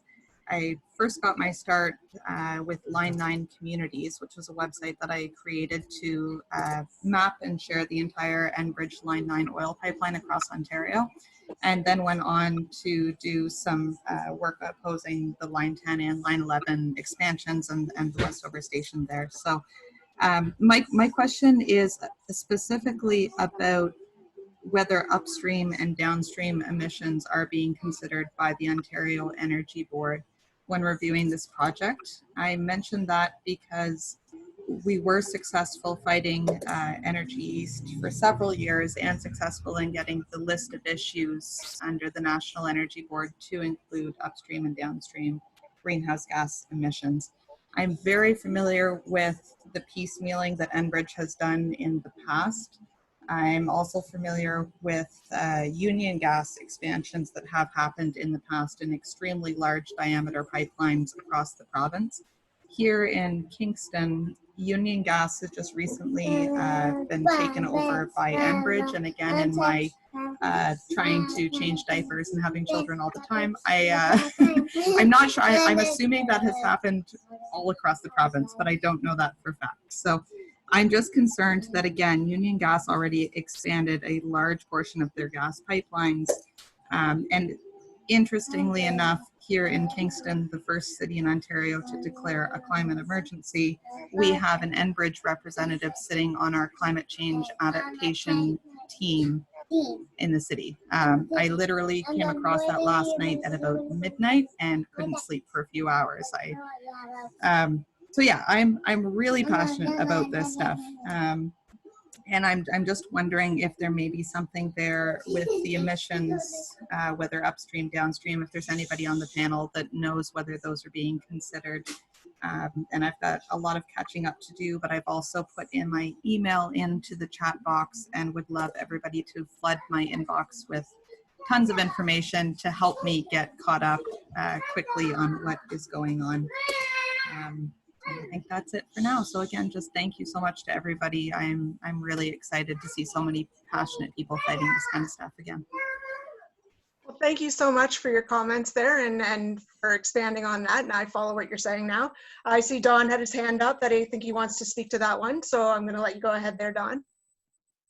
It's a good question, Emily, and thank you for your support. And we certainly remember the work that you did with us when you were living in Hamilton and going to McMaster, and great to hear from you again.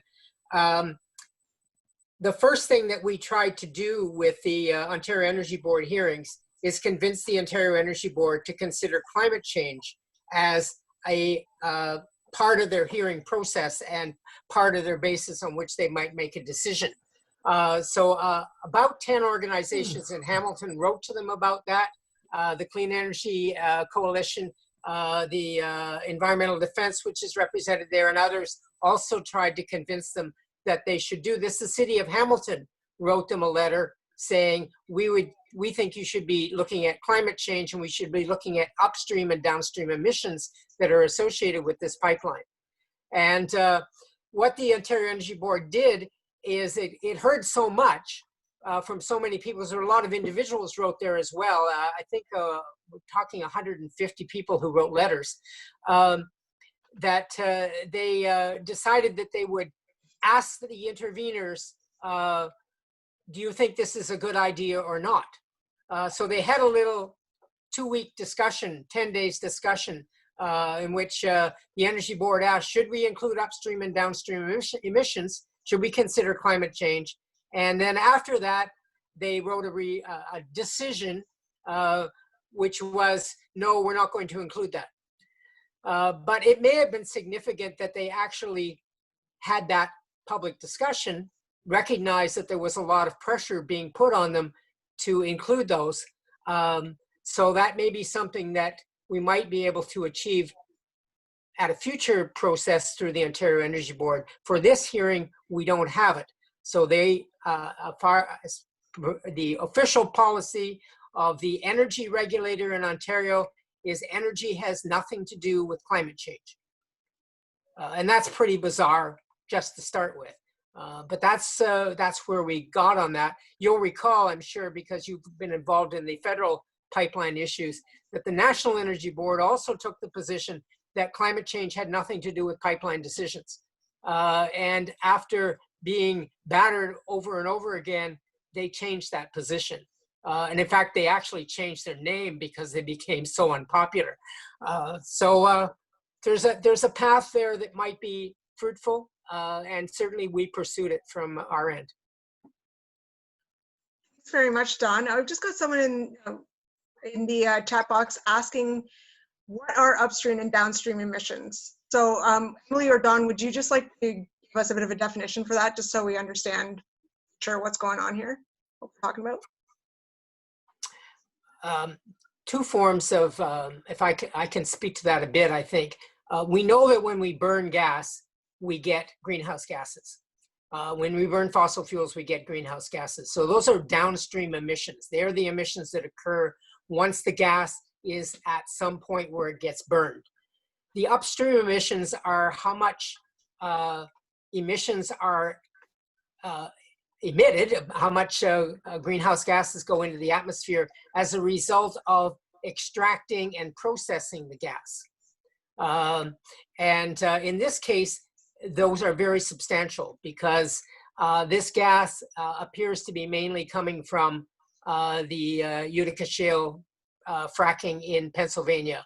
And there are arguments being made now, and the science isn't totally in, but there's an increasing conviction that fracked gas actually generates more emissions in the extraction and the leakage that is associated with it and so on than even coal emissions. So the story that gas is a cleaner fuel is rapidly eroding, largely because of fracking, and the amount of fracked gas that's being used is increasing dramatically because it's cheaper and it's closer. It's just down in Pennsylvania rather than getting it all the way from Alberta or BC.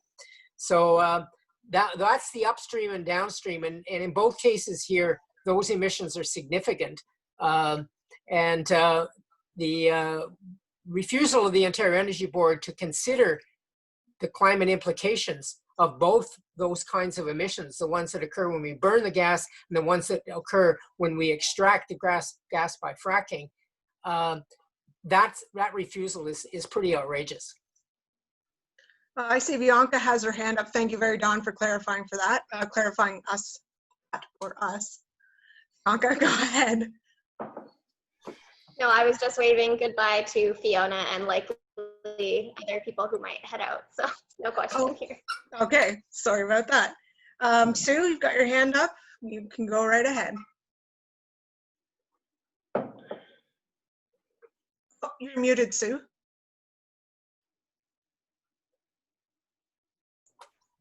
Yeah, it's not continuing with the discussion that's been happening right now. Okay, well, sorry, do you mind if I interrupt you quickly, because Brody has his hand up, so I just want to see if it's specific to this topic, Brody, before we move on to Sue, or do you have something else you'd like to bring up as well? Yeah, so I think really briefly related to some of this stuff, it's important to mention that the leadership of the Ontario Energy Board, there is a lot of cross-pollination with some of the, I think, the established energy companies, and that being fossil fuel energy companies as well. So it seems very clear in terms of the politics of this organization that there is a lot of the same kind of mindsets amongst the executives of the fossil fuel energy companies and the executive leadership of the Ontario Energy Board. Because who better to regulate fossil fuels and these large energy projects than someone who's had experience in the industry and knows the ins and outs of it, but who also has been really inundated in the culture as well. So that's something it's important to keep in mind, and that's hand in hand with Doug Ford, or the Ford government's push for more natural gas and nuclear. But it's also, it shows that it's systemic too, that there's a lot of people within these organizations who hold this as like, yep, that's the path. And the other thing I think that's important to mention is, as I understand it, Enbridge Gas, or Enbridge, has applied for to increase the rates for ratepayers as well. And I'm pretty sure that is before the Ontario Energy Board. And if I'm correct, it's more than just inflation, that it would in part be to subsidize the building of the new infrastructure for their grid. And I think I was at the shareholder meeting. I attended online just to hear some of what Enbridge had to say. And it seems to me very much that this 10 kilometers is part of that larger play, that because this is a grid that is connected all across the continent, they can get things from the Gulf of Mexico up here to their Dawn storage hub, that it really, this is a bottleneck for them. And any more infrastructure that we are allowing them to build, we don't really have much control over. Once it's in the ground, like this period of time when Enbridge is in the proposal, this is higher risk, I think, for Enbridge. Once it's been built, a lot of the risk then, I think, falls to the public, or shifts. They don't have the same sort of capital risk as right now. Yeah, so those are just some of the dynamics I think that are important to keep in mind. And we have talked with several of the conservation authorities in the path of this, and we've had mixed responses. The Hamilton Conservation Authority, they were very they felt, I think, wary of doing anything with Enbridge, especially before the environmental assessments had been done, like an in-depth one. But there seems to be some, I think, possible linkages with the Conservation Authority in terms of working with them previously. But they helped also influence Hamilton City Council. The other conservation authorities was the Halton Conservation, or Conservation Halton, and the Grand River Conservation Authority, I believe. And as I understand it, they haven't been as clear to make any statement here, yay or nay, about this project. But yeah, those are just some dynamics I think that are important to keep in mind. Very good. Thanks so much, Brody, for filling that information in for us. I certainly wasn't aware of that, so I appreciate that. Before I move back to Sue, I just want to make sure I'm not missing anyone else that would like to speak to this. I don't think I see any other hands, but no, I think we're good. Okay, so sorry about cutting you off like that, Sue. You have the floor. No problem. So, Jenica, I'm just wondering how you heard about this teach-in. I found it on Facebook on the Hamilton 350 group. Ah, okay, good, good. Thank you. So it does work. I have one more question. Well, not a question, but Dawn, you mentioned the idea of using heat pumps, and I gather that they're fairly expensive. I haven't looked into that personally, but someone was telling me that they're quite expensive. And if that is the case, then many people wouldn't be able to afford them. So it seems to me there needs to be perhaps municipalities, or not municipalities, but perhaps federal, provincial level governments could have programs that encourage people by reimbursing or giving them incentive to buy heat pumps. Those are some very good points, Sue. Would anyone like to speak to that at all? No? Okay, so very important. There's a process. We need to look a little bit beyond our borders here. This is a relatively new idea for most people who live in Ontario. The state of Maine, which is actually further north than Southern Ontario, has just made a decision to install 100,000 heat pumps between now and 2025. A number of cities in the United States have passed bylaws that ban the introduction of any new gas piping into new houses. So there's a recognition, even in some parts of North America, that we have to get off gas as well as oil and coal. If you get beyond North America, heat pumps are quite widespread, as I understand it. And of course, part of the way in which a product becomes financially accessible can be government subsidies, can also be the increasing use of those kinds of things, so that there is a competitive market that reduces the cost. So this is happening in other parts of North America, including parts which are pretty far north in the United States. It's not something that is impossible to consider for Ontario, but it's something that we would need to work on as an addition to the kind of work we're doing here with this. With this specific campaign, as I've said, we're more interested in making sure that the specific reasons that Enbridge is arguing it needs more pipe can be addressed and taken away. And that's the expansion into the US and the expansion of the gas-fired electricity generation. They actually say in the application that they don't expect that there will be an increase in demand from the residential sector in Ontario. And that's reasonable, even though we have a growing population. We have a growing number of people who are retrofitting their homes and a growing effort to reduce the amount of energy consumption. So we're not actually increasing the use of gas in Ontario as a result of residential. We're mainly increasing it, or threatening to increase it, as a result of building, expanding the use of it for the generation of electricity.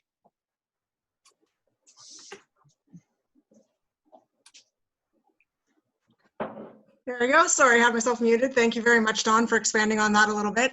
Mary, I see that you have your hand up, so I'm just going to check in to see if this is specific to this topic. We have a few other questions in line, but if you would like to speak to this, you're absolutely free to go.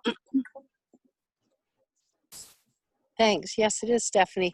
I had mentioned heat pumps, and I don't know if Jim is still on the call, but he emailed me and he said, you know, they won't really, you know, heat your house in a Canadian winter.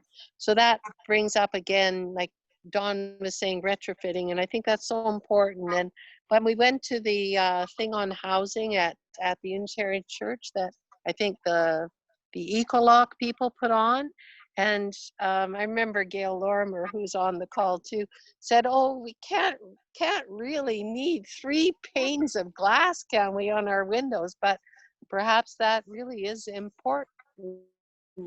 And it's ironic that Enbridge is one of the main, you know, groups that is extending these, you know, offers to for low and moderate income people who own homes to you know, to upgrade their to retrofit their homes. And I'm like, I'd rather, you know, I'd rather freeze to death than take Enbridge's money. So I'm not sure who else can, you know, but we need some government ones, government retrofitting. But I also think we should maybe be reaching out to people like Shipton's that I deal with, because they never even said, and I talked to them about, could I do geothermal? And he said, well, it's not going to really work in your neighborhood, blah, blah, blah. Never once mentioned heat pumps. So I think that that's something that we could do is get this put on their radar so that they give it as an option. So thanks, Stephanie. That's all I had to say. You're welcome, Mary. And yeah, Jim, I thought I saw you, so you go ahead. Yeah, so the comment I made was regarding heat pumps per se, but there are also ways that you can get around that, even if you have a heat pump that won't fully heat your house. There are other electrical heaters that you can use on very cold days in concert with the heat pumps. So there are ways around that. I forget what they're called. Don, you know the name of these things. Beyond there's a baseboard heater that you can heat your house with electricity right now. It's just a more expensive option. Right. Yep. So there are ways. Especially if it's from the darn fracked gas, right? So it's, yeah. Thanks, Jim. Would anyone else like to speak to that topic before we move on to another one? Those are all very great points and important information, so I appreciate you sharing that. Anybody else? Did I miss any hands or anything like that? No? Okay. So I had a couple other questions from people that were coming through the chat box, and I'll read them out. And if anyone, as I'm reading up this question, who asked it would like to expand on that, you're more than welcome to do so. So I'm going to start with Sarah, because she's unable to ask it for herself. She doesn't think her microphone works. She was asking if the energy projects made public by the these energy projects are made public by the government, and where an average person can go to keep up to date on projects like this. Which I believe she's referring to the pipeline in this case, I believe. If I have that wrong, let me know, Sarah, in the chat box. Would anyone like to speak to that? Don, I see your finger there, and Brody. Okay. The Ontario Energy Board has a website. If you go to the Ontario Energy Board website, you can type in Hamilton if you want to know what projects are being proposed in Hamilton. It's fairly accessible, not as good as it should be, but it's possible. If there are pipelines that cross provincial borders, they're governed by the national, which is now called, I think, the Canadian Energy Regulator. It used to be called the National Energy Board. And they also have a website. So there's a way to track these things. It just isn't very citizen friendly. But it's something that, you know, we paid attention to because we knew this pipeline was coming. We wanted to make sure we knew when exactly they got to the filing of an application with the Energy Board, so that we could intervene and do whatever we could to carry on, encourage the Energy Board to turn it down, to run it through a rigorous climate lens, to make sure that the various assumptions and problems associated with this are actually addressed. So there is a possibility within that, but it is a fairly arcane process, and it's arcane. How arcane it is shown by the fact that the Energy Board hasn't yet clued in that energy projects have something to do with climate change.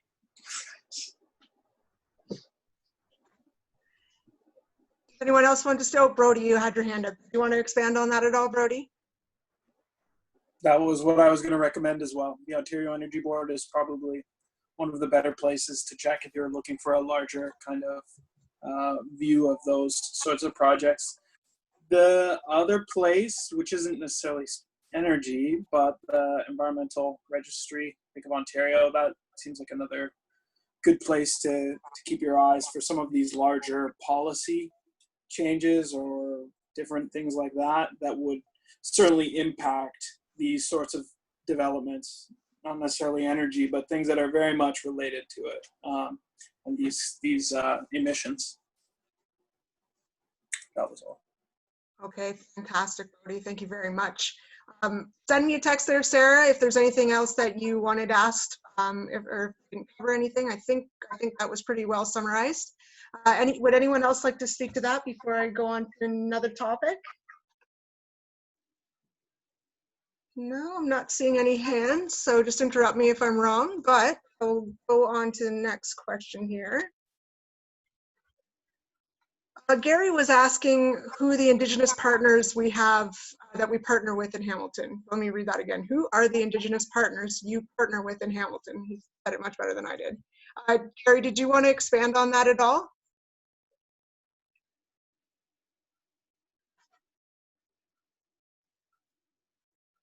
No? Okay, would anyone like to answer that question for him? On? Yeah, I was asking in case I can offer some help in that particular field. I have a lot of contacts across Ontario, and if a lot of our recent victories, or whatever you want to call them, have been thanks to the Indigenous people. We stopped the rebuilding of our dam here in the city. It was really Indigenous folks that stopped in.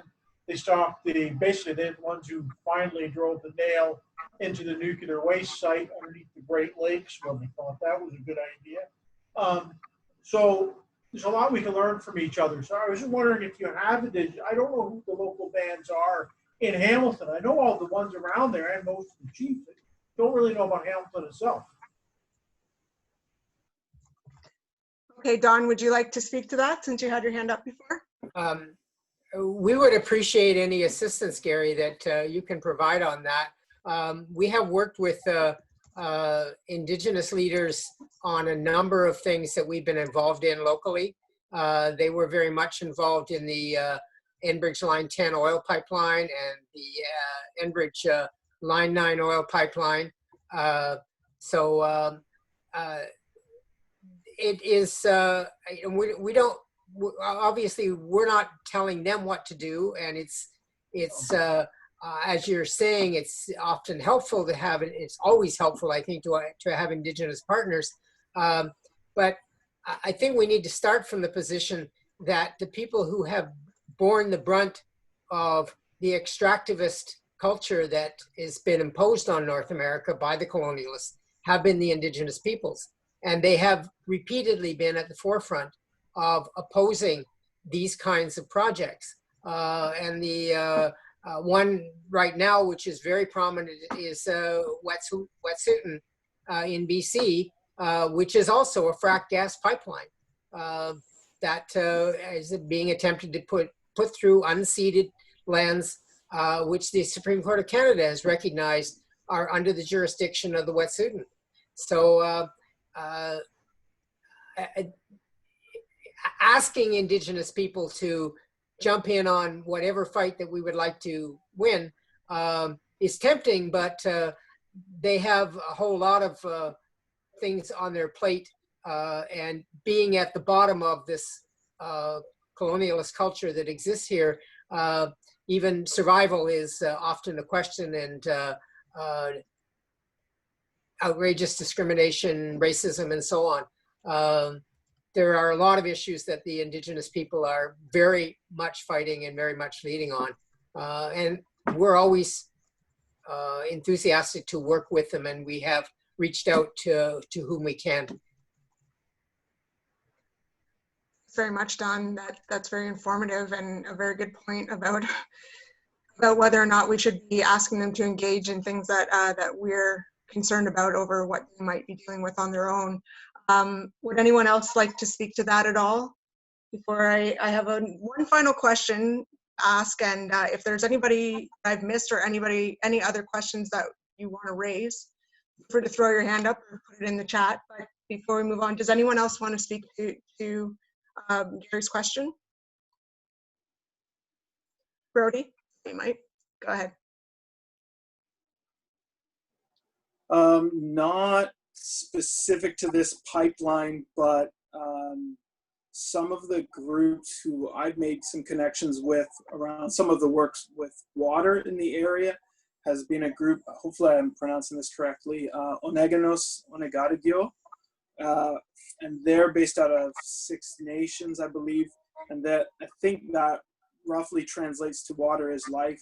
And they've been doing a lot of stuff not too far from where this pipeline is proposed to go, around, you know, the Wellington Water Watchers, Aberfoyle, Nestle, extracting water out of there. And that certainly, you know, if you take the time to look, you'll certainly see some of the connections there, whether overt or kind of more covert in terms of just that mindset and the kind of larger forces that they're trying to challenge and the future they're trying to reimagine or show for people.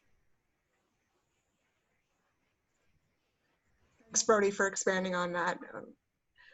I also see Angela having her hand up, so I just want to check in with you and see if it pertains to what's being talked about right now, or if you have a separate topic you'd like to discuss.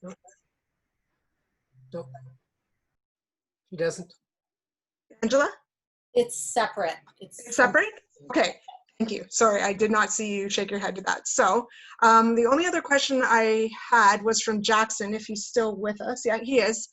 And he was saying there are pipelines being shut down across North America. Can we use those as examples for the ripple effect away from gas? Basically, I think if I'm following you know what, actually, Jackson, if you want to expand on that, clarify, because I'm not sure I stated that very well. Yeah, I guess, and I had mentioned this previously about just kind of rallying more people behind this, and in looking at how cases were successful elsewhere, how can we kind of use those as a playbook, so to speak, so that we could be following those leads, so that we can get things, you know, done quote unquote properly, or get it through the system. I mean, like, that's the only real way we can do this without getting too crazy, obviously. So how do we take those examples and bring them to this case, or can we at all? All right, that's a great question. Who would like to speak to that one? Don? I'm the man of the hour, Don. There are a number of battles going on with respect to pipelines in North America, and most of them have been pretty successful. Enbridge is actually in the middle of them. They are the main owners now of the Dakota Access Pipeline that the U.S. Supreme Court has just ordered shut down. And you'll remember all the work that went on around the efforts to stop the construction of that pipeline. There was also a large gas pipeline that was shut down or abandoned by the companies that wanted to build it down the east coast of the United States. And they abandoned it substantially because there was so much opposition to it, but also because the economics of gas are becoming increasingly dodgy. And our efforts are part of the reason they're becoming increasingly dodgy. So those experiences are helpful. In each case, we're in somewhat different situation. One of the things that we've tried to do here in terms of our tactics of approaching this is to recognize that it isn't just Enbridge. It isn't just this company that wants to build this pipeline. They are propped up by a number of things. One of the things they're propped up by is the Ontario government wanting to expand the use of gas to generate electricity.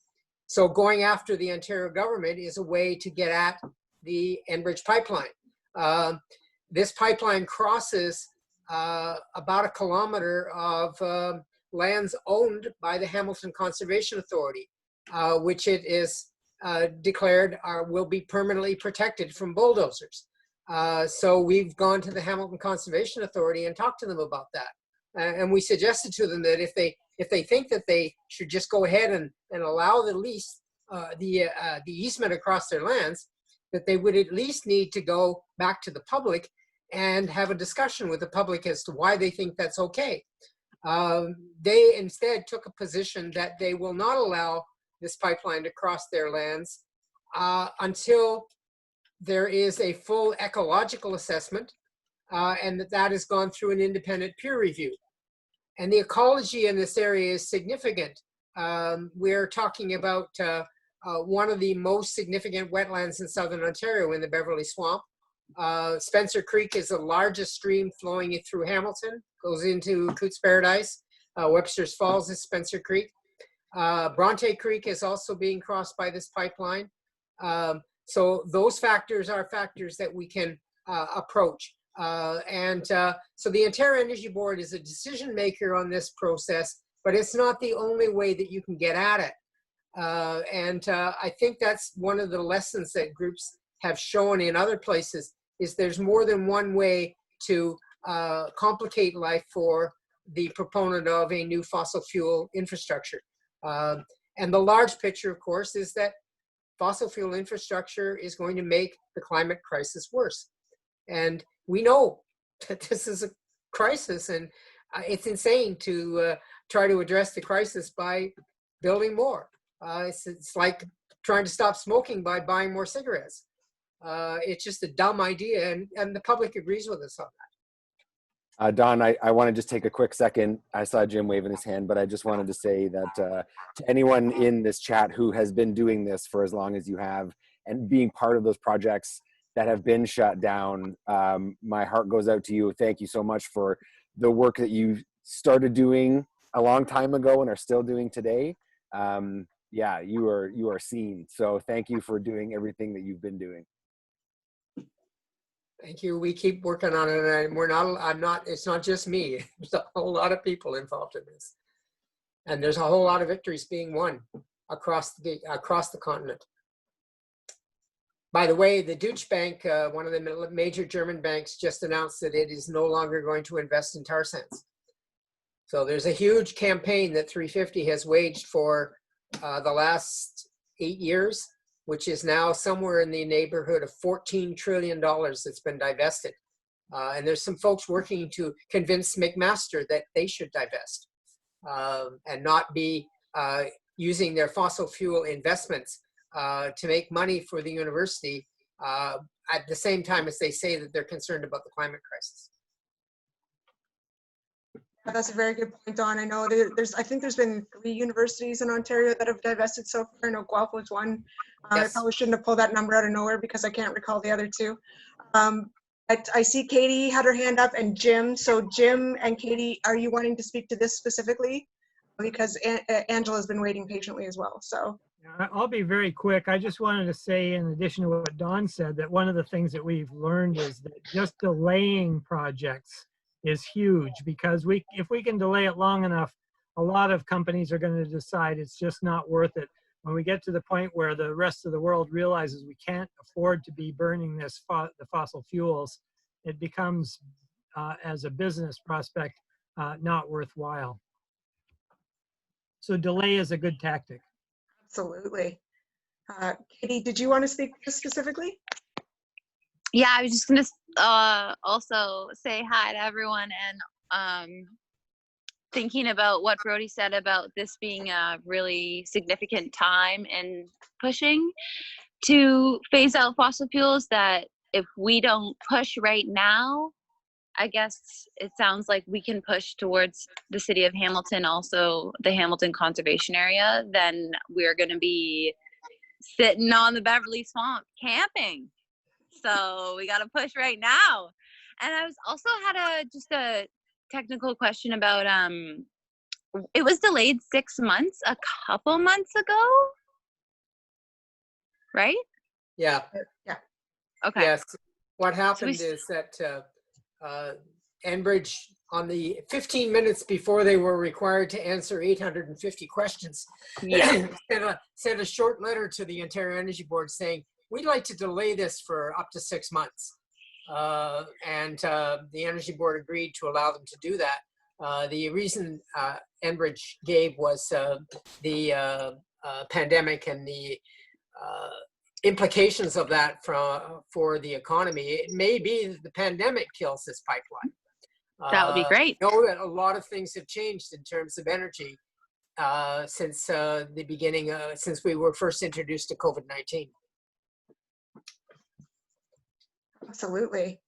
Thank you very much, Katie. Did you have anything else you'd like to say there, or are you? No, I'm good. I'm just gonna, yeah, I'm looking forward to keeping pushing on this topic with the city especially. Awesome. Thanks very much. Okay, well, Angela, you've been waiting very patiently. We appreciate that. But if you would still like to speak, it is absolutely your turn. Thank you. Oh yes. Did I miss someone? No? No. Okay, you're good.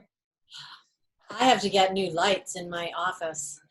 Okay, what I mentioned that one of the angles we're doing is to push municipalities to sign on to a commitment, or to push the province. So get municipalities to sign on to the gas phase out, essentially.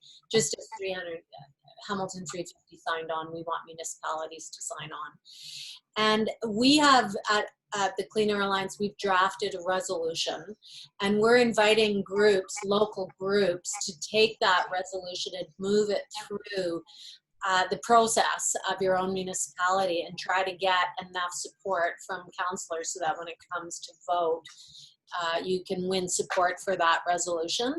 And I wonder if that's something that Hamilton 350 or a coalition of Hamilton groups would like to advance. And with our support, we would help with that process. But we have drafted a resolution and are inviting local groups to advance that locally. Before and I'll just leave that to you guys to discuss on your own, I guess, at your next meeting or something. But I would like to put that forward to the group to consider as an action. I know you have a working relationship with the municipality and you're working with them on the OAB stuff, pushing them on that front. But this is their perfect opportunity to say, we don't want the pipeline, and in fact, we want to phase out gas, therefore there's no need for the pipeline. Just throwing it out there, thanks. You want to speak to that at all, Don? I see you nodding your head, or would you prefer? It's Brody that put his hand up there, I think. Oh, Brody, I totally missed you. Go for it.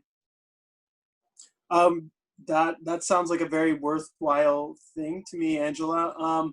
I think just important as a little bit of an update for you and anyone else still here is that Enbridge had also been talking with another department in the city. I forget who it was, planning and development or something like that. A few others, and they had essentially been asking for the city's support in proposing or in trying to secure funding from the Ontario Energy Board for future projects, which would be extending the natural gas grid in certain areas like near the airport and this other kind of business park. And the city councillors all voted in favor of supporting Enbridge in trying to secure this funding, except for 2 councillors, and I think maybe 1 or 2 was away or abstained or something like that. But the councillors who had been kind of more kind of prodding with their questions towards the Enbridge representatives were all like, well, if this is them trying to get money, and the city will pretty much just benefit from them getting money from the provincial government. Yeah, of course we'll support this. And we want to make clear to all of our constituents, this is not the same as the big pipeline going through Beverly Swamp. And I think, to me, that just kind of signals where their head's at as councillors, that the fact that they've declared a climate emergency, but they're still trying to distance themselves from this sense of, like, oh, it's not the same thing. This is different. I mean, I think to me, a layman looking at it, I can totally see links there between Enbridge wanting to do a large increase in their capacity in a pipeline running through the city, and also expanding their grid infrastructure in the city as well. So I mean, I think that just goes to show, and I should probably give a shout out to Councillor Wilson and Nunn, because they were the ones who voted to not support that. And I guess also Environment Hamilton for raising some of the concern about some of this issue and really keeping eyes on it as well and joining us in this. Yeah, that was it. Well, that's actually really good information, Brody, because you can, like, a group could present a motion to one or to both of those two councillors that you know were more progressive on that issue and ask them to build support amongst their council colleagues. That's what we're doing in Toronto. So as well as building support through letter writing campaigns or something, you can get people to write their councillors as well. But if you have supportive councillors, they can build the support amongst their colleagues. So that's good. That's really good information.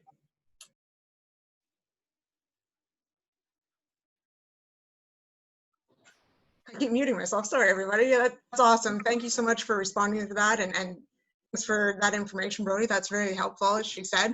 I do see that Gary has his hand up. So Gary, do you want to speak to this as well, or did you have a separate topic of conversation? Yeah, no, I had a question on the same topic to Angela. Like in London, we've sold our hydro entity. So London Hydro is no longer owned by the city. And so I don't know what the city's actual jurisdiction is in the purchasing of electricity, because London Hydro don't make electricity. They're an electrical distributor. Yes, Ontario has the most bizarre electrical market on the face of the planet. So would we be more effective in, I mean, I could probably wrangle the folks to get our city to put through a motion to ban fracked gas, but if we're not actually the people buying it, it would be an ineffective use of my time. Would I be more effective in getting London Hydro to pass the motion? That would be much harder, but is that who I would have to speak to be effective in this case? I don't know myself. It's a recent sale, so it's all pretty new here too. Oh, yeah, that's a tough one. Angela or Don or Brody or whomever, does anyone want to speak to that? I see your hand up as well, Katie, so I'll come back to you in a minute. Jack, did you hear that question? Would you like to respond to that? Or Jack, of course. That'd be great. Haven't heard from you yet, Jack. Well, you could certainly ask London Hydro to support our campaign. Can people hear me? Yeah. Yeah. You could certainly ask London Hydro to support our campaign, but I think it's more appropriate to ask London City Council, because London City Council are the people who are elected by the people of London. We live in a democracy. They should be the people who are speaking out. And I think it will be easier to convince London City Council to endorse the phase out of the gas-fired power plants than it would be to convince London Hydro. But certainly there's no harm in trying London Hydro too if you want to. But if it was me, I would be focusing on London City Council. They're elected representatives. They're much more likely to be to listen to the people of the City of London. And I don't know, maybe you can tell us whether the City of London has endorsed one of these climate emergency statements, because if they have, then they should also support the gas plant phase out, the gas power plant phase out, because that's one of the easiest and one of the most cost-effective ways to meet our 2030 climate target. Does that sum it up for you, Gary, or did you have anything else you wanted to ask? I'm chatting away and no one's hearing me. Yeah, thanks, Jack. That makes a lot more sense. It's a lot easier for me that way. And yes, I think in January we passed a climate emergency bill for what it's actually worth, right? Okay, thanks for letting us know. And I saw Don nodding his head about that as well, and now he's got his hand up. So Don, if you want to expand on that, and then sorry, Katie, I'll get to you. Go ahead, Don. I think there's a really good argument you can make to municipal councils that they may well listen to, and that is municipal councils buy a lot of electricity already. In Hamilton, they have been patting themselves on the back that their emissions have gone down significantly over the last 5 or 10 years. And they've gone down significantly because Ontario has stopped using coal to generate electricity. So the emissions that are associated with their electricity use have gone down. If the province turns around and decides, oh, we're going to increase the amount of fossil fuels we use, those emissions in London, in Hamilton, and all the other municipalities, their numbers are going to go up. because the electricity is no longer as clean as it is now. And if we can get gas phased out entirely, they can pat themselves on the back and say, you know, where our emissions are going down. In addition, if they're serious at all about getting us to the goals that most of these councils have endorsed of a net zero emissions by 2050 or something even better than that, the only way we're going to get there is having clean electricity that doesn't have fossil fuels associated with it. So they should be right on board. They should be jumping in. It should be just a matter of, oh, we didn't know that you could send a letter to Doug Ford. We didn't know he was going to do this silliness. We don't think it's a good idea. And so I think you've got good arguments to make there. And it doesn't, I don't think necessarily we have to have a fight with a council. I think it should be a matter of simply sitting down nicely with them and saying, this is entirely in your benefit, in your interest, to make sure that Ontario doesn't start adding more fossil fuels to the electricity mix. Thanks, Don. Katie, do you want to speak to this as well? Yeah, I was just going to say that I liked Angela's idea of honing in on a specific counselor, and that in Ward 3 we have Narendra Nan, and I think she's like pretty cool and she could get down with that. So I'm down to hone in on her, and then we can maybe choose it. For our next meeting, we could choose, I'm happy to choose a few that I think would get down with this, and that we could just like spam with emails, and then they'll have to bring it up at a meeting. But yeah, I just like that idea. And I was just saying Ward 3 is good. Yeah, anyways. Okay, thanks very much, Katie. That's great. Anyone else want to speak to this, or did you have anything more you wanted to say about it, Angela? I think that's the last topic that I'm seeing, unless I'm missing anyone. So I'll turn it back to you, Angela, if you had anything else you wanted to say.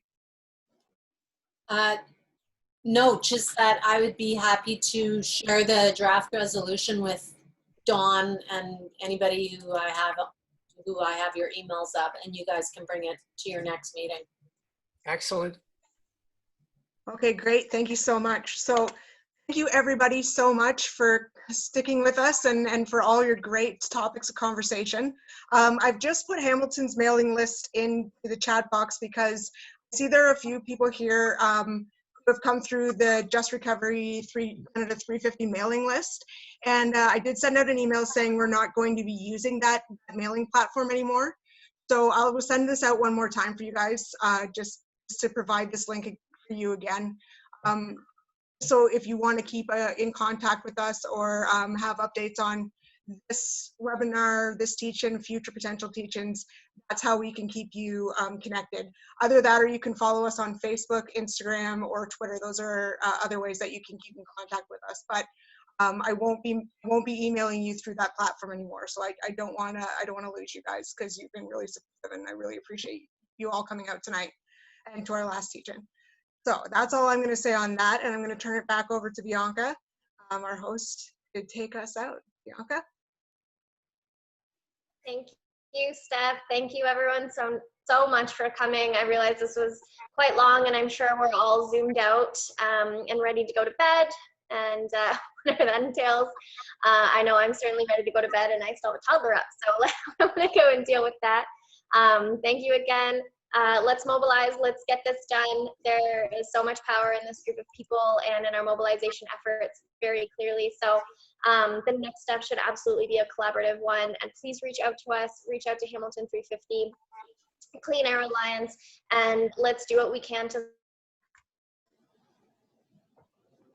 phase that out. So please have a good night, and you'll get an email from us very soon. And it'll be great. Let's mobilize. So have a good night, and rest well. Much love, everybody. Bye, everyone. Bye. Thank you so much. Thanks, Bye, everybody. And thank you, Miriam, for your slide sharing awesomeness. Yes, thanks, Miriam. Yes, Thanks, everyone. Bianca. Thanks, Stephanie, and all the speakers. Thank you to all the speakers. Yes. All right, we should have this video up for you guys in not too long period of time. So if you miss anything, We're gonna We're going to share the heck out of it. Absolutely. Yes. All right. Thanks again, everybody, for joining us. Have a great night. Thanks so much Nice. to speakers. Thanks very much. Night.